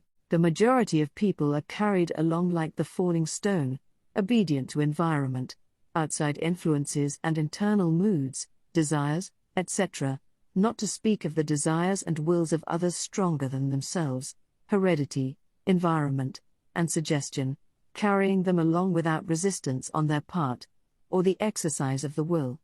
Moved like the pawns on the checkerboard of life, they play their parts, and are laid aside after the game is over. But the masters, knowing the rules of the game, rise above the plane of material life, and placing themselves in touch with the higher powers of their nature, dominate their own moods, characters, qualities, and polarity, as well as the environment surrounding them, and thus become movers in the game, instead of pawns, causes instead of effects. The masters do not escape the causation of the higher planes, but fall in with the higher laws, and thus master circumstances on the lower plane. They thus form a conscious part of the law, instead of being mere blind instruments. While they serve on the higher planes, they rule on the material plane, but, on higher and on lower, the law is always in operation. There is no such thing as chance. The blind goddess has been abolished by reason. We are able to see now, with eyes made clear by knowledge, that everything is governed by universal law, that the infinite number of laws are but manifestations of the one great law, the law which is the all. It is true indeed that not a sparrow drops unnoticed by the mind of the owl, that even the hairs on our head are numbered, as the scriptures have said. There is nothing outside of law, nothing that happens contrary to it. And yet, do not make the mistake of supposing that man is but a blind automaton, far from that. The Hermetic teachings are that man may use law to overcome laws, and that the higher will always prevail against the lower, until at last he has reached the stage in which he seeks refuge in the law itself, and laughs the phenomenal laws to scorn.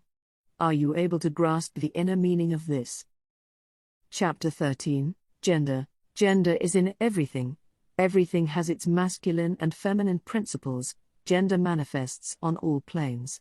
The Kybalion, the great seventh Hermetic principle, the principle of gender, embodies the truth that there is gender manifested in everything, that the masculine and feminine principles are ever present and active in all phases of phenomena, on each and every plane of life. At this point we think it well to call your attention to the fact that gender, in its Hermetic sense, and sex in the ordinarily accepted use of the term, are not the same. The word gender is derived from the Latin root meaning to beget, to procreate, to generate, to create, to produce.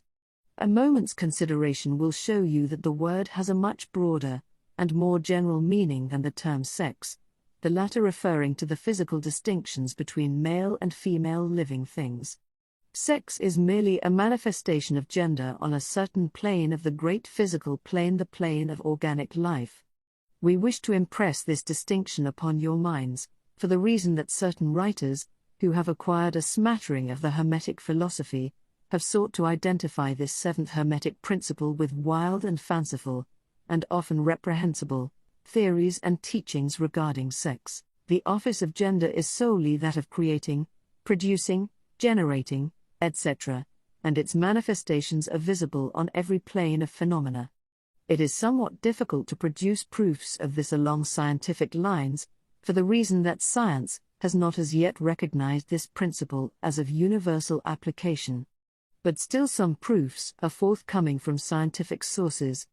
In the first place, we find a distinct manifestation of the principle of gender among the corpuscles, ions, or electrons, which constitute the basis of matter as science now knows the latter, and which by forming certain combinations form the atom, which until lately was regarded as final and indivisible. The latest word of science is that the atom is composed of a multitude of corpuscles, electrons, or ions, the various names being applied by different authorities, revolving around each other, and vibrating at a high degree and intensity.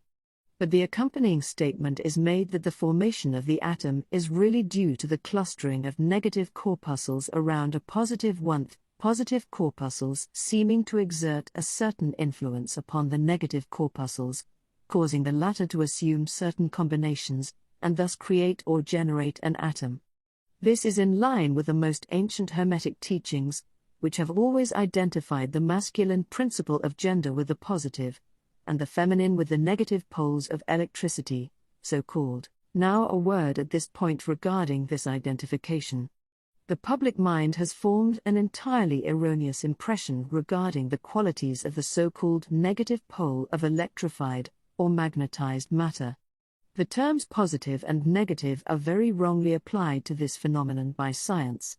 The word positive means something real and strong, as compared with the negative unreality or weakness. Nothing is further from the real facts of electrical phenomenon.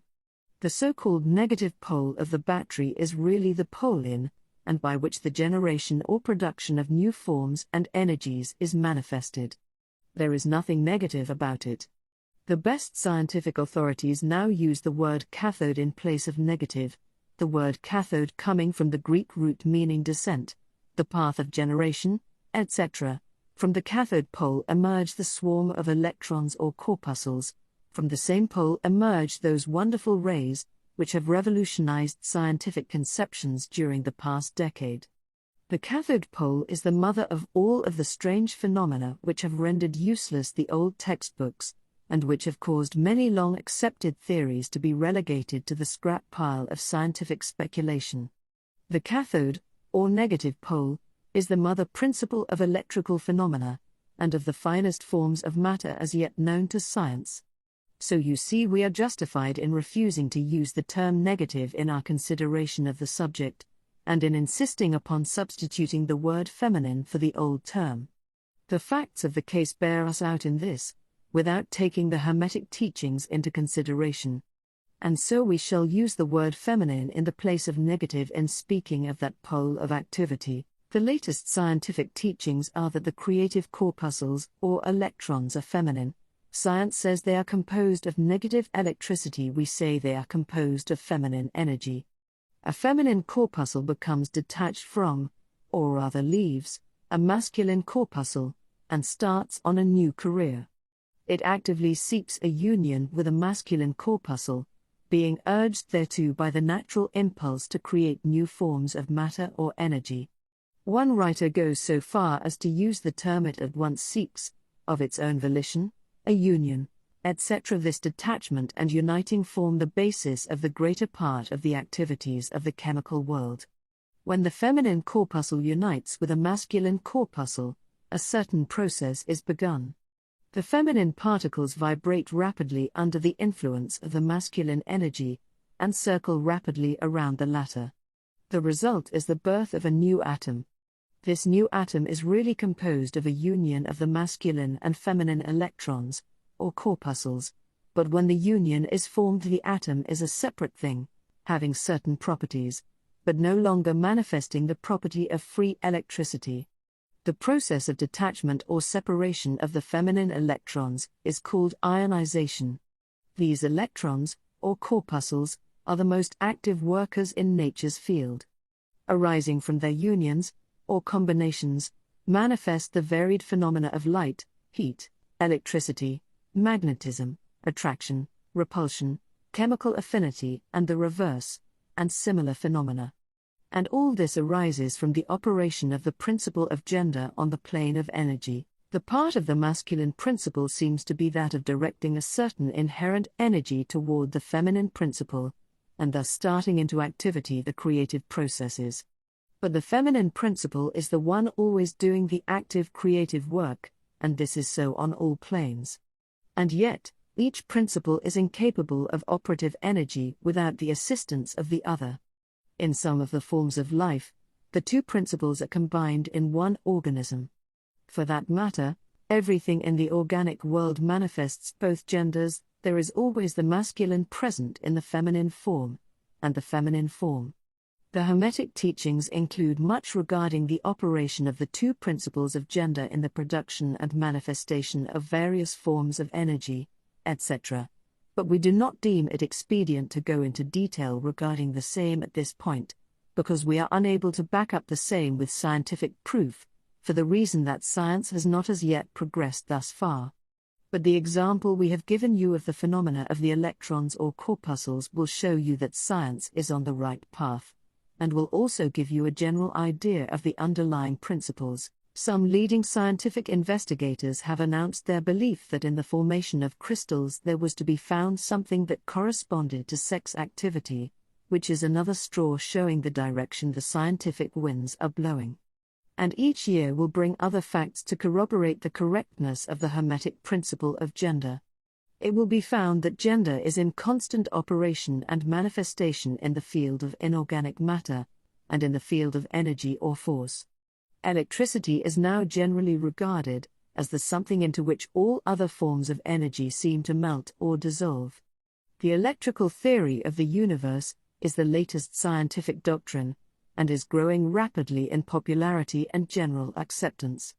And it thus follows that if we are able to discover in the phenomena of electricity even at the very root and source of its manifestations a clear and unmistakable evidence of the presence of gender and its activities, we are justified in asking you to believe that science at last has offered proofs of the existence in all universal phenomena of the great Hermetic principle, the principle of gender. It is not necessary to take up your time with the well-known phenomena of the attraction and repulsion of the atoms, chemical affinity, the loves and hates of the atomic particles, the attraction or cohesion between the molecules of matter. These facts are too well known to need extended comment from us. But, have you ever considered that all of these things are manifestations of the gender principle? Can you not see that the phenomena is on all fours with that of the corpuscles or electrons? And more than this, can you not see the reasonableness of the Hermetic teachings which assert that the very law of gravitation, that strange attraction by reason of which all particles and bodies of matter in the universe tend toward each other, is but another manifestation of the principle of gender, which operates in the direction of attracting the masculine to the feminine energies, and vice versa? We cannot offer you scientific proof of this at this time, but examine the phenomena in the light of the Hermetic teachings on the subject, and see if you have not a better working hypothesis than any offered by physical science. Submit all physical phenomena to the test, and you will discern the principle of gender ever in evidence. Let us now pass on to a consideration of the operation of the principle on the mental plane. Many interesting features are there awaiting examination. Chapter 14, Mental Gender. Students of psychology who have followed the modern trend of thought along the lines of mental phenomena are struck by the persistence of the dual mind idea, which has manifested itself so strongly during the past 10 or 15 years, and which has given rise to a number of plausible theories regarding the nature and constitution of these two minds. The late Thompson J. Hudson attained great popularity in 1893 by advancing his well-known theory of the objective and subjective minds, which he held existed in every individual. Other writers have attracted almost equal attention by the theories regarding the conscious and subconscious minds, the voluntary and involuntary minds, the active and passive minds, etc., etc. The theories of the various writers differ from each other, but there remains the underlying principle of the duality of mind. The student of the Hermetic philosophy is tempted to smile when he reads and hears of these many new theories regarding the duality of mind, each school adhering tenaciously to its own pet theories, and each claiming to have discovered the truth. The student turns back the pages of occult history, and away back in the dim beginnings of occult teachings he finds references to the ancient Hermetic doctrine of the principle of gender on the mental plane, the manifestation of mental gender. And examining further, he finds that the ancient philosophy took cognizance of the phenomenon of the dual mind, and accounted for it by the theory of mental gender. This idea of mental gender may be explained in a few words to students who are familiar with the modern theories just alluded to. The masculine principle of mind corresponds to the so-called objective mind, conscious mind, voluntary mind, active mind, etc., and the feminine principle of mind corresponds to the so-called subjective mind, subconscious mind, involuntary mind, passive mind, etc. Of course, the Hermetic teachings do not agree with the many modern theories regarding the nature of the two phases of mind, nor does it admit many of the facts claimed for the two respective aspects some of the said theories, and claims being very far-fetched and incapable of standing the test of experiment and demonstration. We point to the phases of agreement merely for the purpose of helping the student to assimilate his previously acquired knowledge with the teachings of the Hermetic philosophy. Students of Hudson will notice the statement at the beginning of his second chapter of the Law of Psychic Phenomena, that the mystic jargon of the Hermetic philosophers discloses the same general idea, i.e., the duality of mind. If Dr. Hudson had taken the time and trouble to decipher a little of the mystic jargon of the Hermetic philosophy, he might have received much light upon the subject of the dual mind, but then, perhaps, his most interesting work might not have been written. Let us now consider the Hermetic teachings regarding mental gender. The Hermetic teachers impart their instruction regarding this subject by bidding their students examine the report of their consciousness regarding their self. The students are bidden to turn their attention inward upon the self dwelling within each. Each student is led to see that his consciousness gives him first a report of the existence of his self. The report is I am. This at first seems to be the final words from the consciousness, but a little further examination discloses the fact that this I am may be separated or split into two distinct parts, or aspects, which while working in unison and in conjunction, yet, nevertheless, may be separated in consciousness. While at first there seems to be only an I existing, a more careful and closer examination reveals the fact that there exists an I and a me. These mental twins differ in their characteristics and nature, and an examination of their nature and the phenomena arising from the same will throw much light upon many of the problems of mental influence. Let us begin with a consideration of the me, which is usually mistaken for the I by the student, until he presses the inquiry a little further back into the recesses of consciousness.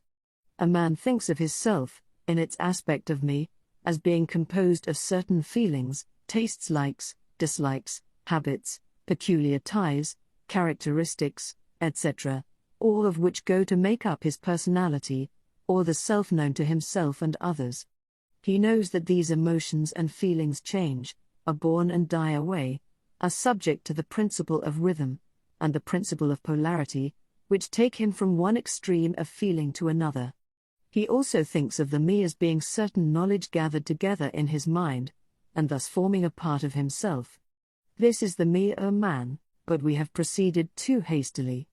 The me of many men may be said to consist largely of their consciousness of the body, and their physical appetites, etc. Their consciousness being largely bound up with their bodily nature, they practically live there.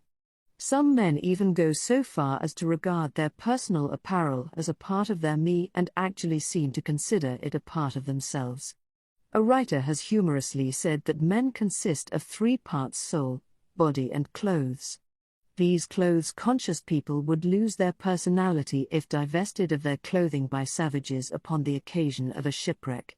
But even many who are not so closely bound up with the idea of personal raiment stick closely to the consciousness of their bodies being their me. They cannot conceive of a self independent of the body. Their mind seems to them to be practically a something belonging to their body, which in many cases it is indeed. But as man rises in the scale of consciousness, he is able to disentangle his me from his idea of body, and is able to think of his body as belonging to the mental part of him. But even then he is very apt to identify the me entirely with the mental states, feelings, etc., which he feels to exist within him.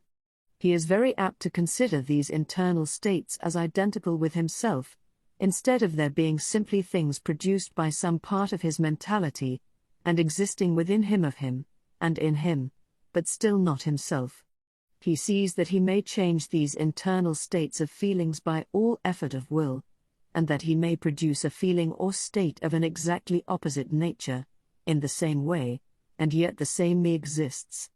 And so after a while he is able to set aside these various mental states, emotions, feelings, habits, qualities, characteristics, and other personal mental belongings. He is able to set them aside in the not-me collection of curiosities and encumbrances, as well as valuable possessions. This requires much mental concentration and power of mental analysis on the part of the student.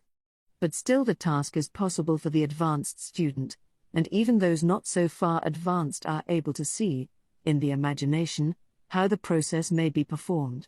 After this laying aside process has been performed, the student will find himself in conscious possession of a self, which may be considered in its I and me dual aspects. The me will be felt to be a something mental in which thoughts, ideas, emotions, feelings, and other mental states may be produced.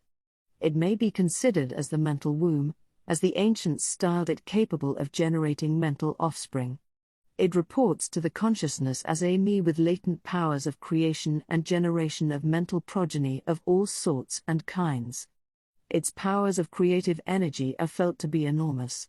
But still it seems to be conscious that it must receive some form of energy from either its I companion, or else from some other I heir. It is able to bring into being its mental creations. This consciousness brings with it a realization of an enormous capacity for mental work and creative ability, but the student soon finds that this is not all that he finds within his inner consciousness. He finds that there exists a mental something which is able to will that the me act along certain creative lines, and which is also able to stand aside and witness the mental creation. This part of himself he is taught to call his I. He is able to rest in its consciousness at will. He finds there not a consciousness of an ability to generate and actively create, in the sense of the gradual process attendant upon mental operations, but rather a sense and consciousness of an ability to project an energy from the I to the me, a process of willing that the mental creation begin and proceed. He also finds that the I is able to stand aside and witness the operations of the me's mental creation and generation. There is this dual aspect in the mind of every person. The I represents the masculine principle of mental gender, the me represents the female principle. The I represents the aspect of being, the me the aspect of becoming. You will notice that the principle of correspondence operates on this plane just as it does upon the great plane upon which the creation of universes is performed. The two are similar in kind, although vastly different in degree. As above, so below, as below, so above. These aspects of mind, the masculine and feminine principles, the I and the me, considered in connection with the well-known mental and psychic phenomena, give the master key to these dimly known regions of mental operation and manifestation. The principle of mental gender gives the truth underlying the whole field of the phenomena of mental influence, etc. The tendency of the feminine principle is always in the direction of receiving impressions, while the tendency of the masculine principle is always in the direction of giving out or expressing. The feminine principle has much more varied field of operation than has the masculine principle. The feminine principle conducts the work of generating new thoughts, concepts, ideas, including the work of the imagination. The masculine principle contents itself with the work of the will in its varied phases. And yet, without the active aid of the will of the masculine principle, the feminine principle is apt to rest content with generating mental images, which are the result of impressions received from outside, instead of producing original mental creations. Persons who can give continued attention and thought to a subject actively employ both of the mental principles, the feminine in the work of the mental generation, and the masculine will in stimulating and energizing the creative portion of the mind. The majority of persons really employ the masculine principle but little, and are content to live according to the thoughts and ideas instilled into the me from the eye of other minds. But it is not our purpose to dwell upon this phase of the subject, which may be studied from any good textbook upon psychology, with the key that we have given you regarding mental gender. The student of psychic phenomena is aware of the wonderful phenomena classified under the head of telepathy, thought transference, mental influence, suggestion, hypnotism, etc. Many have sought for an explanation of these varied phases of phenomena under the theories of the various dual mind teachers. And in a measure they are right, for there is clearly a manifestation of two distinct phases of mental activity. But if such students will consider these dual minds in the light of the Hermetic teachings regarding vibrations and mental gender, they will see that the long sought for key is at hand. In the phenomena of telepathy, it is seen how the vibratory energy of the masculine principle is projected toward the feminine principle of another person, and the latter takes the seed thought and allows it to develop into maturity. In the same way, suggestion and hypnotism operates. The masculine principle of the person giving the suggestions directs a stream of vibratory energy or willpower toward the feminine principle of the other person, and the latter, accepting it, makes it its own and acts and thinks accordingly. An idea thus lodged in the mind of another person grows and develops, and in time is regarded as the rightful mental offspring of the individual, whereas it is in reality like the cuckoo egg placed in the sparrow's nest, where it destroys the rightful offspring and makes itself at home. The normal method is for the masculine and feminine principles in a person's mind to coordinate and act harmoniously in conjunction with each other, but, unfortunately, the masculine principle in the average person is too lazy to act. The display of willpower is too slight, and the consequence is that such persons are ruled almost entirely by the minds and wills of other persons, whom they allow to do their thinking and willing for them. How few original thoughts or original actions are performed by the average person? Are not the majority of persons mere shadows and echoes of others having stronger wills or minds than themselves? The trouble is that the average person dwells almost altogether in his me consciousness, and does not realize that he has such a thing as an I. He is polarized in his feminine principle of mind, and the masculine principle, in which is lodged the will, is allowed to remain inactive and not employed. The strong men and women of the world invariably manifest the masculine principle of will, and their strength depends materially upon this fact. Instead of living upon the impressions made upon their minds by others, they dominate their own minds by their will, obtaining the kind of mental images desired, and moreover dominate the minds of others likewise, in the same manner. Look at the strong people, how they manage to implant their seed thoughts in the minds of the masses of the people, thus causing the latter to think thoughts in accordance with the desires and wills of the strong individuals. This is why the masses of people are such sheep-like creatures, never originating an idea of their own, nor using their own powers of mental activity. The manifestation of mental gender may be noticed all around us in everyday life. The magnetic persons are those who are able to use the masculine principle in the way of impressing their ideas upon others. The actor who makes people weep or cry as he wills, is employing this principle. And so is the successful orator, statesman, preacher, writer, or other people who are before the public attention. The peculiar influence exerted by some people over others is due to the manifestation of mental gender, along the vibrational lines above indicated. In this principle lies the secret of personal magnetism, personal influence, fascination, etc., as well as the phenomena generally grouped under the name of hypnotism. The student who has familiarized himself with the phenomena generally spoken of as psychic will have discovered the important part played in the said phenomena by that force which science has styled suggestion, by which term is meant the process or method whereby an idea is transferred to, or impressed upon the mind of another, causing the second mind to act in accordance therewith. A correct understanding of suggestion is necessary in order to intelligently comprehend the varied psychical phenomena which suggestion underlies. But, still more is a knowledge of vibration and mental gender necessary for the student of suggestion. For the whole principle of suggestion depends upon the principle of mental gender and vibration. It is customary for the writers and teachers of suggestion to explain that it is the objective or voluntary mind which make the mental impression, or suggestion, upon the subjective or involuntary mind. But they do not describe the process or give us any analogy in nature whereby we may more readily comprehend the idea. But if you will think of the matter in the light of the Hermetic teachings, you will be able to see that the energizing of the feminine principle by the vibratory energy of the masculine principle is in accordance to the universal laws of nature, and that the natural world affords countless analogies whereby the principle may be understood. In fact, the Hermetic teachings show that the very creation of the universe follows the same law, and that in all creative manifestations, upon the planes of the spiritual, the mental, and the physical, there is always in operation this principle of gender, this manifestation of the masculine and the feminine principles. As above, so below, as below, so above. And more than this, when the principle of mental gender is once grasped and understood, the varied phenomena of psychology at once becomes capable of intelligent classification and study, instead of being very much in the dark. The principle works out in practice, because it is based upon the immutable universal laws of life. We shall not enter into an extended discussion of, or description of, the varied phenomena of mental influence or psychic activity. There are many books, many of them quite good, which have been written and published on this subject of late years.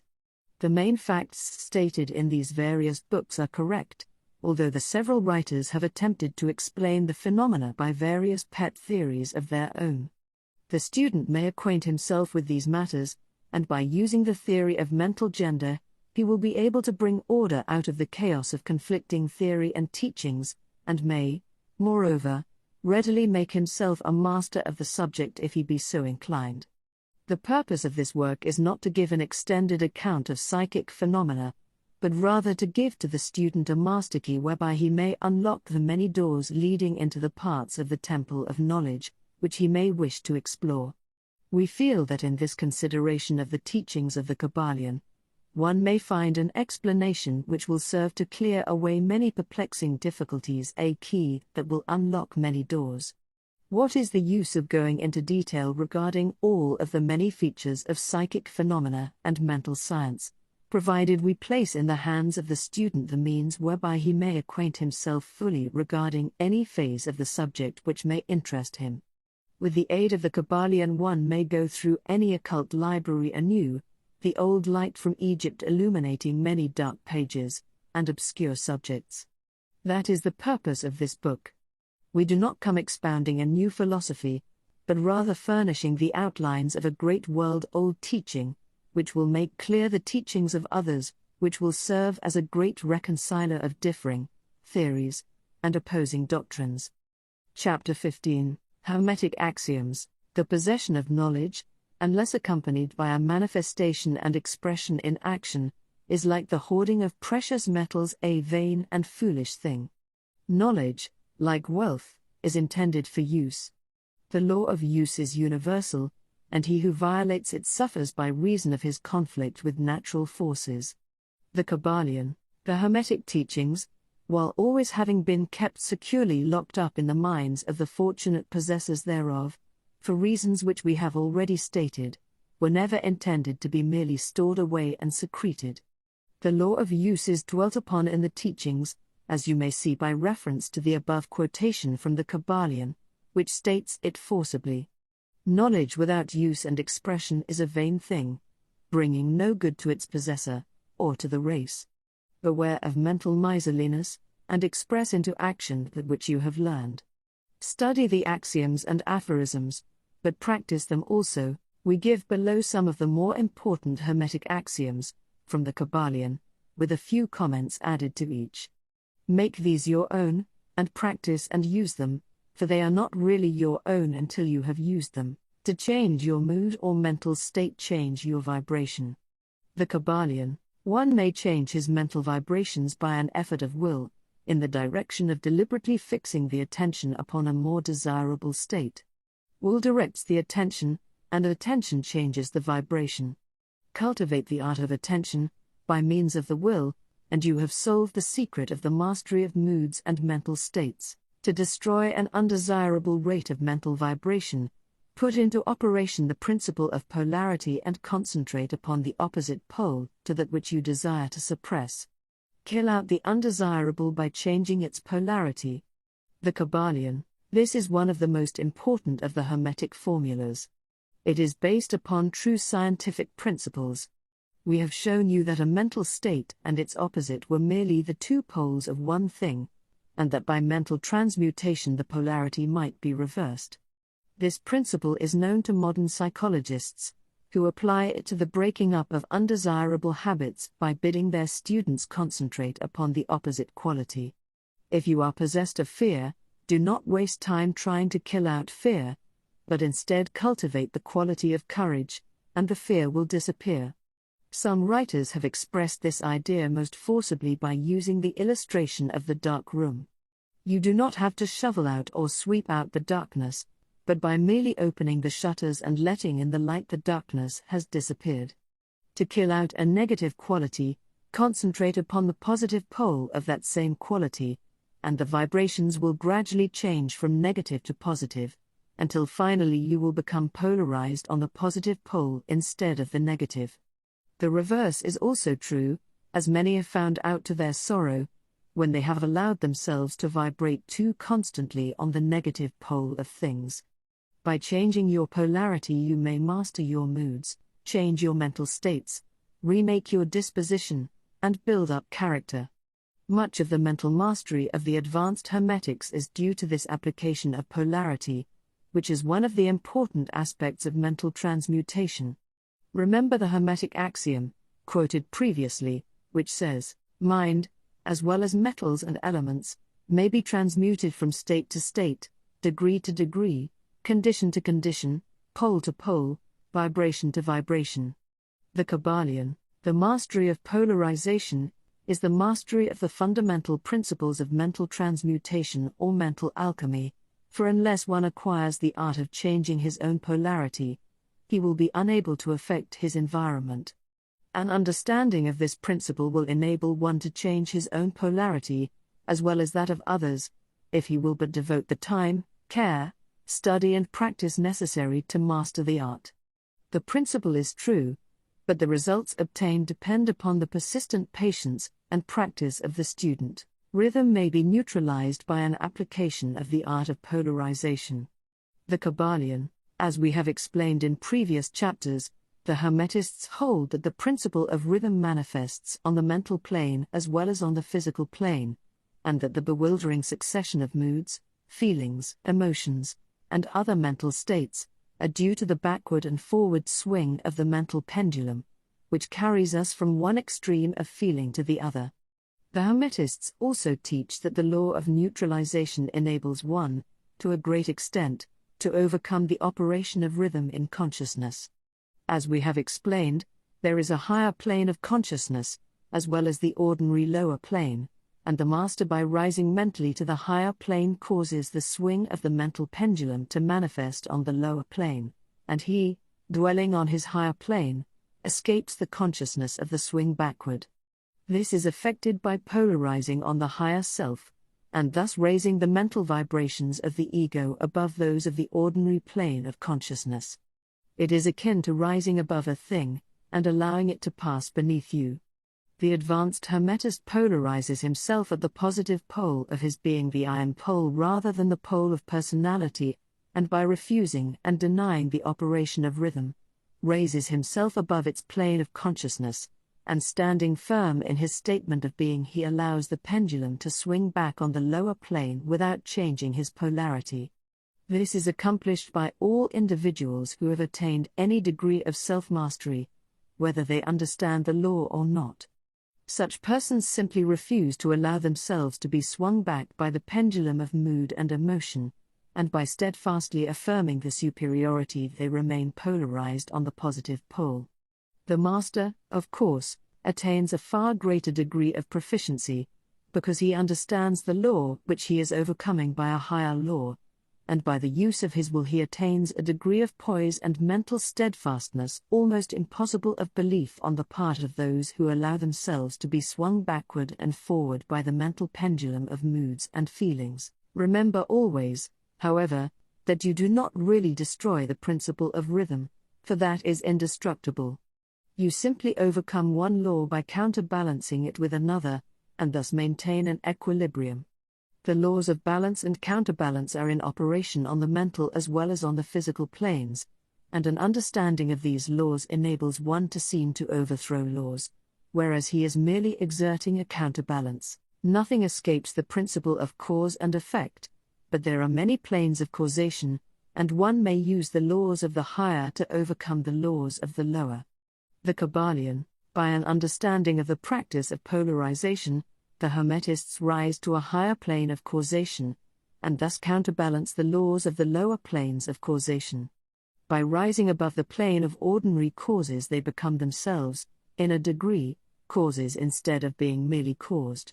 By being able to master their own moods and feelings, and by being able to neutralize rhythm, as we have already explained, they are able to escape a great part of the operations of cause and effect on the ordinary plane. The masses of people are carried along, obedient to their environment, the wills and desires of others stronger than themselves, the effects of inherited tendencies, the suggestions of those about them, and other outward causes, which tend to move them about on the chessboard of life like mere pawns. By rising above these influencing causes, the advanced Hermetists seek a higher plane of mental action, and by dominating their moods, emotions, impulses and feelings, they create for themselves new characters, qualities and powers, by which they overcome their ordinary environment, and thus become practically players instead of mere pawns. Such people help to play the game of life understandingly, instead of being moved about this way and that way by stronger influences and powers and wills. They use the principle of cause and effect, instead of being used by it. Of course, even the highest are subject to the principle as it manifests on the higher planes, but on the lower planes of activity, they are masters instead of slaves. As the Kybalion says, the wise ones serve on the higher, but rule on the lower. They obey the laws coming from above them, but on their own plane, and those below them they rule and give orders. And, yet, in so doing, they form a part of the principle, instead of opposing it. The wise man falls in with the law, and by understanding its movements he operates it instead of being its blind slave. Just as does the skilled swimmer turn this way and that way, going and coming as he will, instead of being as the log which is carried here and there, so is the wise man as compared to the ordinary man, and yet both swimmer and log, wise man and fool, are subject to law. He who understands this is well on the road to mastery. The Kybalion. In conclusion, let us again call your attention to the Hermetic axiom: true Hermetic transmutation is a mental art. The Kybalion. In the above axiom, the Hermetists teach that the great work of influencing one's environment is accomplished by mental power. The universe being wholly mental, it follows that it may be ruled only by mentality. And in this truth is to be found an explanation of all the phenomena and manifestations of the various mental powers, which are attracting so much attention and study in these earlier years of the 20th century. Back of and under the teachings of the various cults and schools, remains ever constant the principle of the mental substance of the universe. If the universe be mental in its substantial nature, then it follows that mental transmutation must change the conditions and phenomena of the universe. If the universe is mental, then mind must be the highest power affecting its phenomena. If this be understood, then all the so-called miracles and wonder-workings are seen plainly for what they are. The all is mind, the universe is mental. The Kybalion. Finis. End of audiobook.